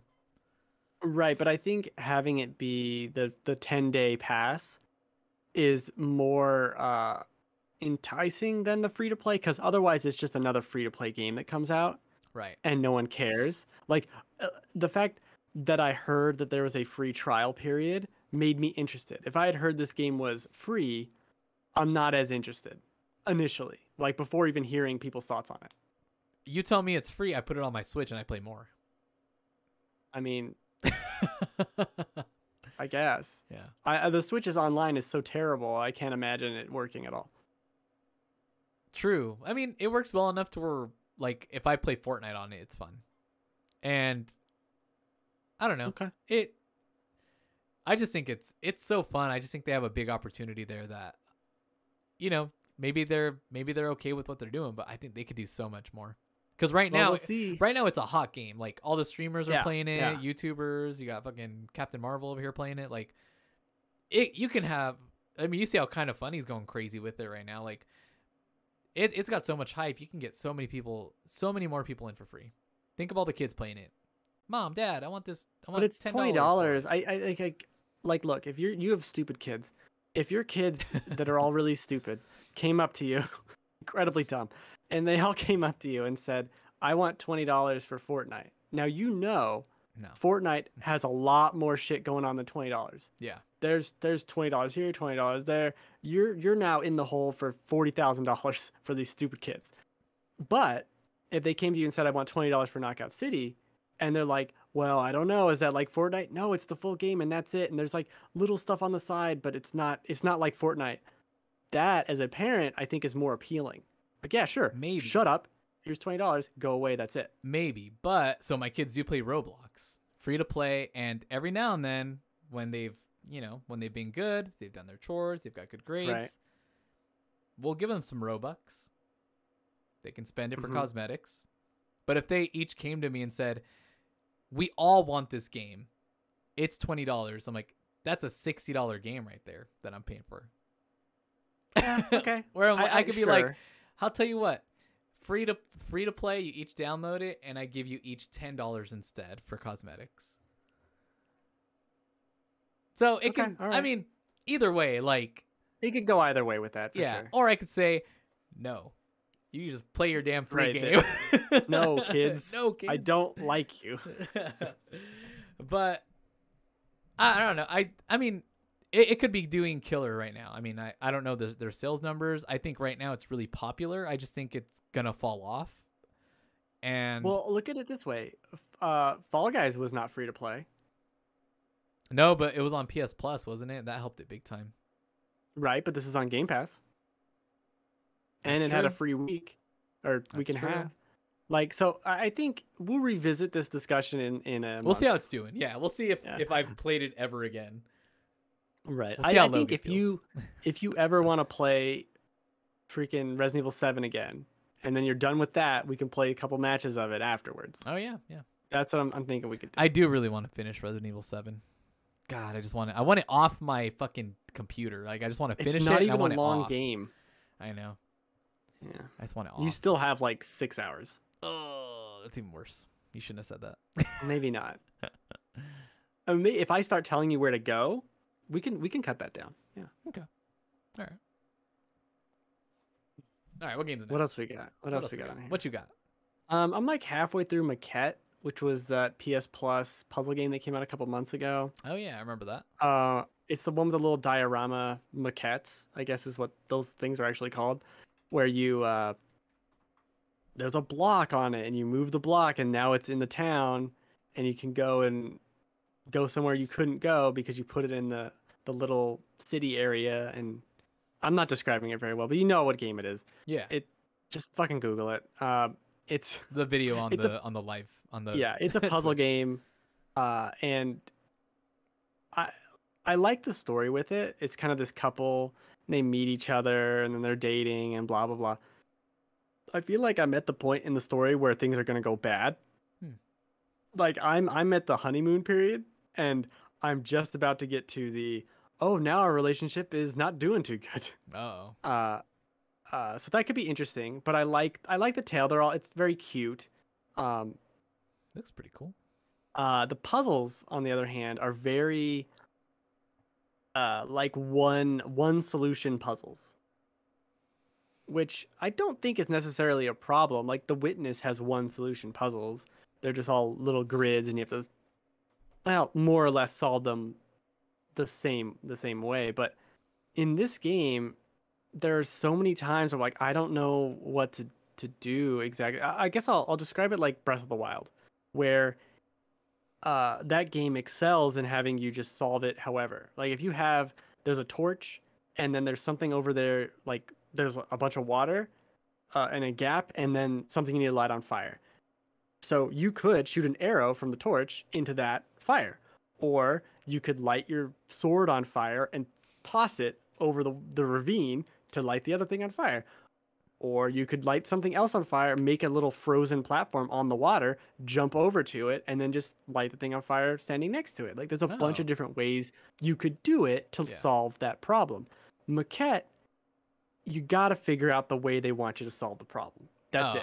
Lame. It's not like, so you would think looking at it, I have this block, I can shrink it, grow it because of how like the size and chaos works with this whole environment. You would think you would be doing stuff like that, but you're really not. And it's actually pretty disappointing in that respect. It doesn't teach you a lot of cool things you could do with the stuff. It's just kind of left for you to figure it out. And it's one of those games that has the PlayStation Game Help thing, which I did use on Bugsnax as well, just to see kind of how it worked. And Yeah. I got stuck at one point. I was like, what do you even want me to do? It was very early on before I knew like the mechanics of how to travel these bugs.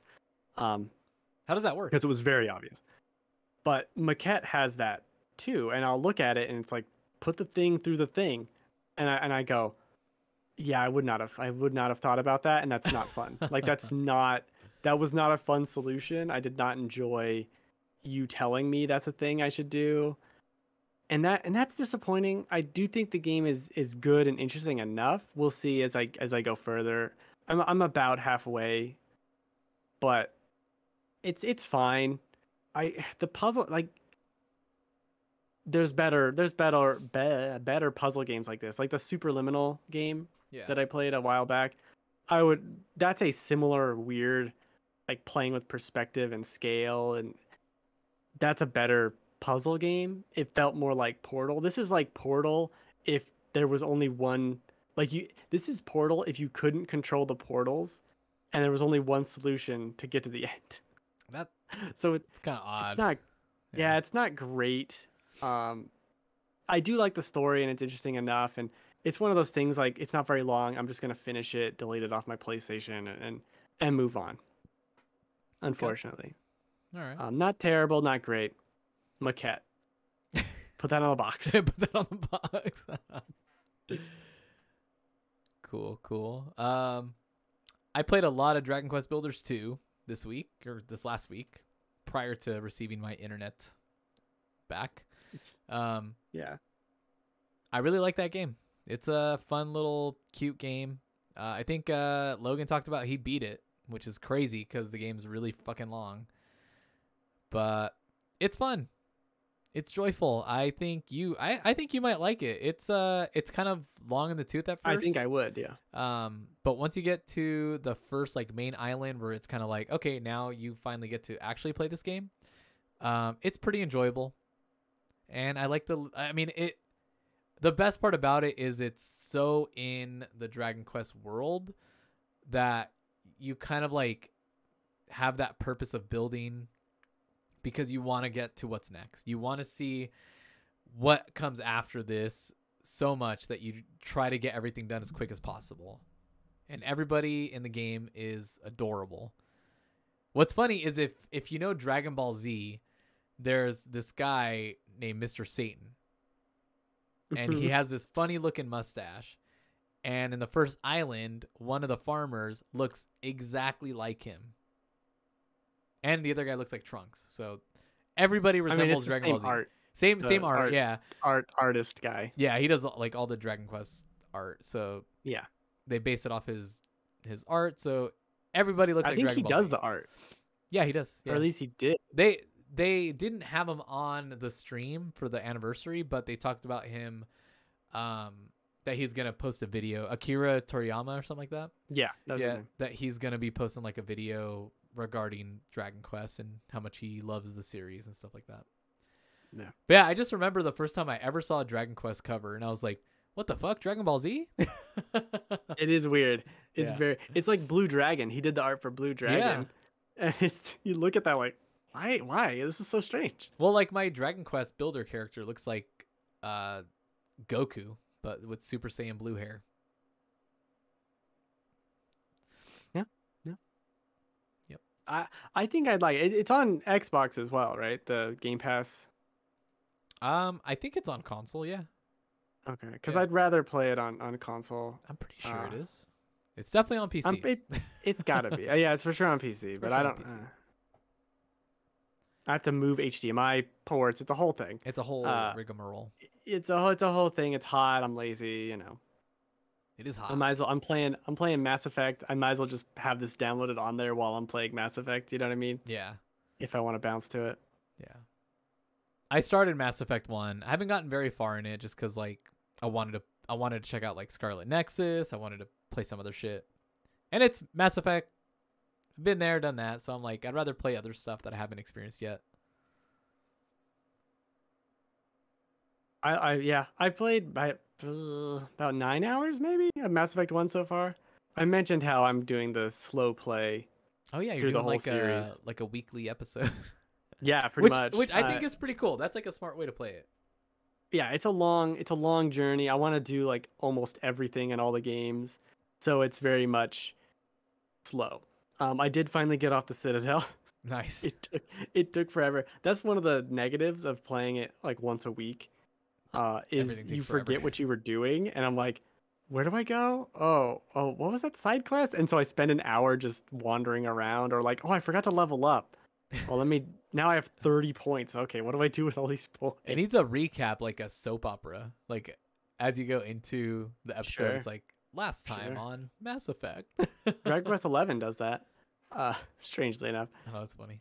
But I think I did one of the DLCs for Mass Effect 1. I just happened upon it. Oh, It's like Bring Down the Sky, I think was the DLC, but whatever.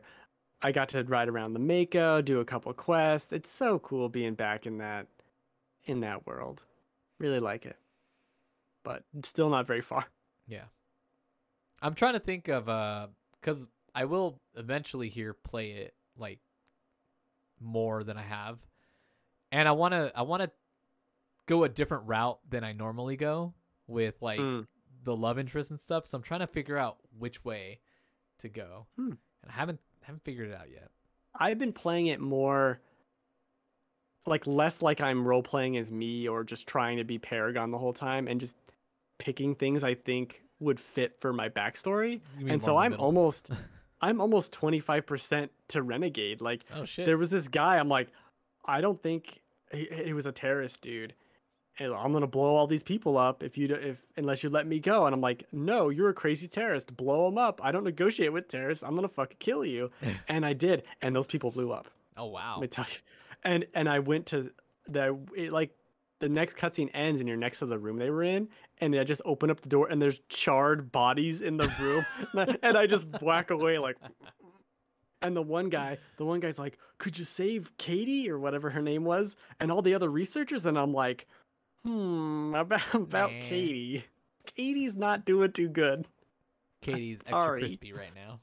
Yeah, and it was like, well, I had to make the tough choice. It was them or him, and I chose to kill him. And he's like, I don't like this, but I understand. It's the greater good. Whatever. I'm like, good. You better understand, because I'm fucking killing everybody in this stupid planet. Yeah, It's great game. Love it. good game. Love it. Only other thing I played is Destiny 2. Oh, Jesus. The new, so with the season of the Splicer, they've added some like cool quests that you do. It's called Override, and it looks very like Tron-esque. Hmm. Visually, it's pretty fun, and it The plays Tron-esque. How else would it be Tron-esque? I guess the music could be Tron-esque. But... Tron, and then like the way they have like the neon like outlined cubes and stuff like that. Right. I don't know. It's just that's what I like aligned it to in my head. It's like, oh, No, it's you're right. I Tron. was making fun of you. It's good. Let's just keep going. But it's fun. I've gotten a lot of the weapons from the new season and some of the gear, and the guns are so cool. They look awesome. They almost look like they were made in some sort of like gosh, I'm trying to figure out the word to describe it. Like cyberpunk world.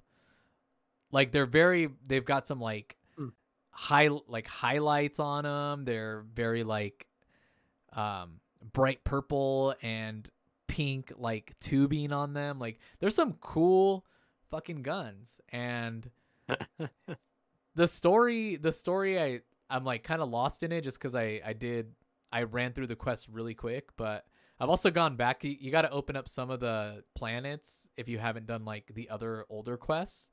So I had to start like the Forsaken storyline where Cade dies, which I hadn't done in a long ass time.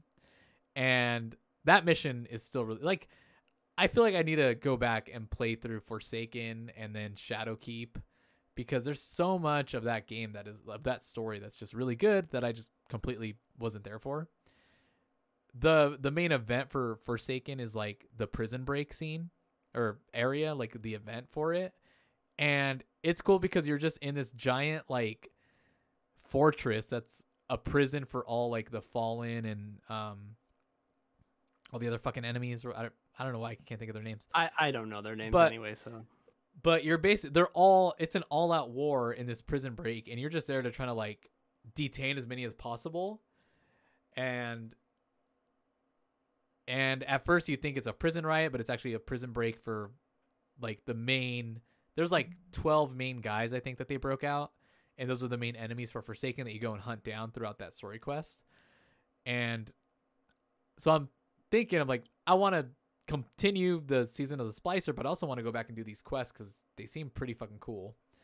So I'll probably be doing that some point throughout this week. But Destiny 2 continues to be really fun. I played Apex with Logan. I think it was last night, and we got our asses kicked.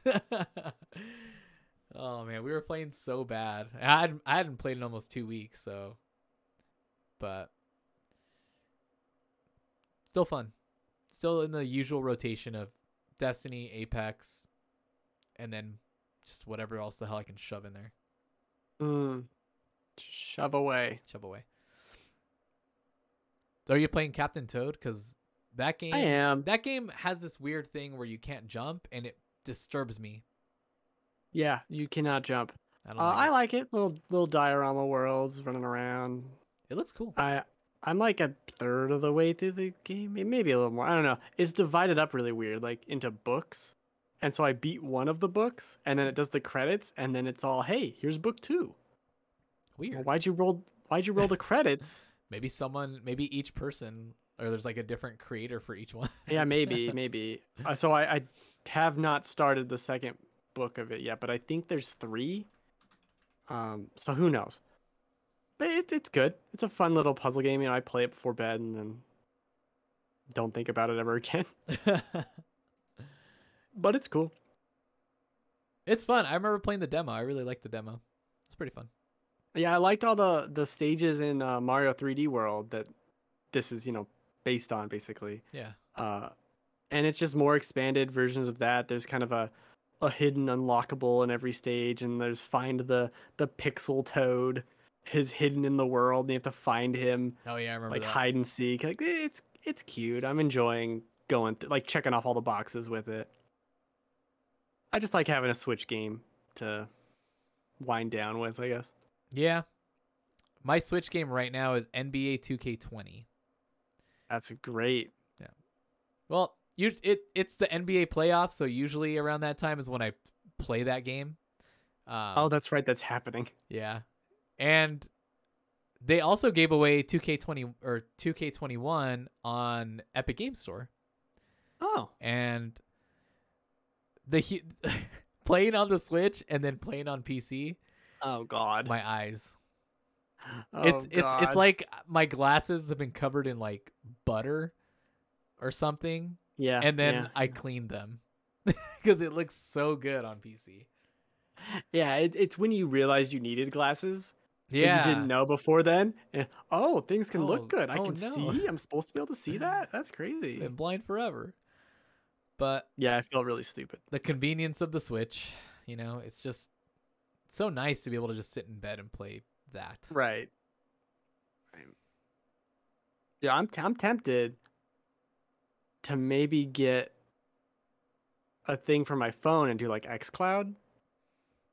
Because you could locally stream it on my network and not just from the xCloud, but just play something like that in bed. That'd be cool.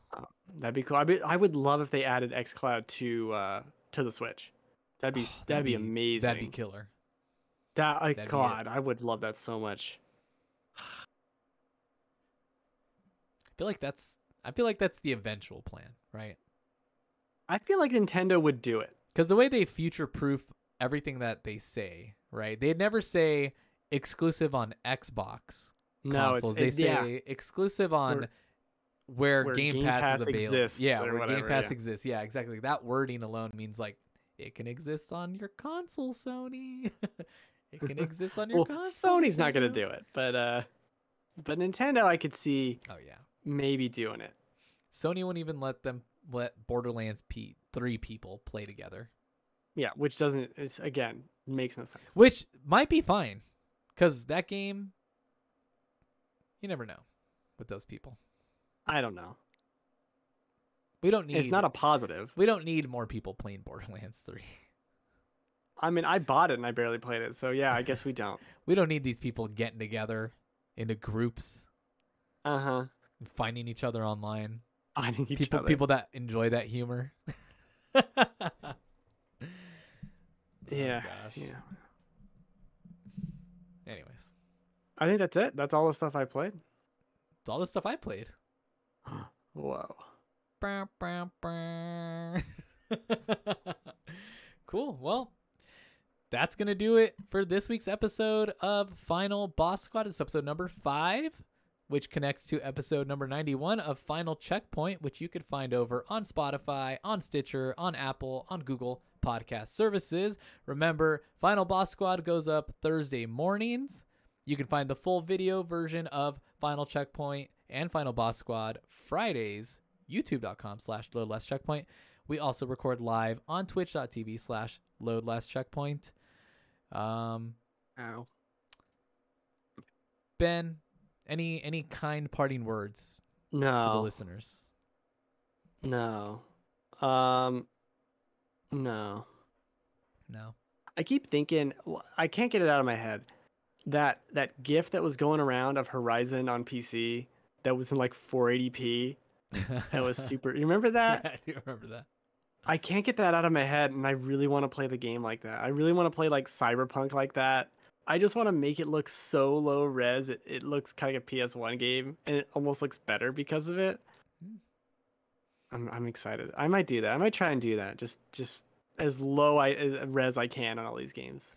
I'll leave everyone with some kind advice.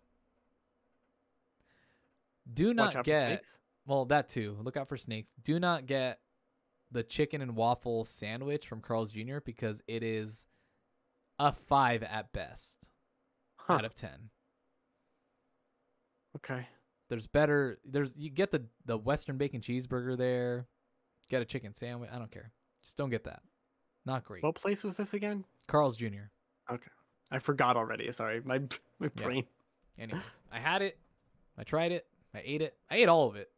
But I did not look like that happy star on the cup. Oh afterwards. no. No. What is his name? Stardy? Yeah, I don't know. Star You. Yeah, I don't know if he has a name. His name is Star You. Hey, I don't think Staryu or Starmie is in new Pokemon Snap. That sucks.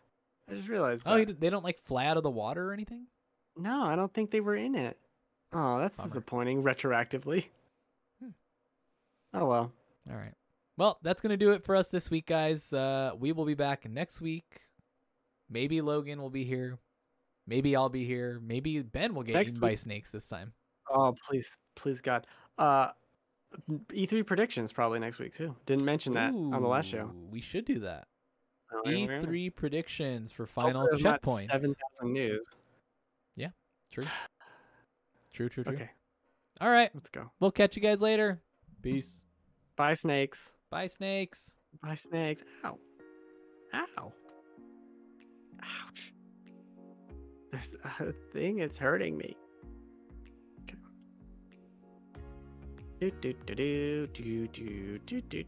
90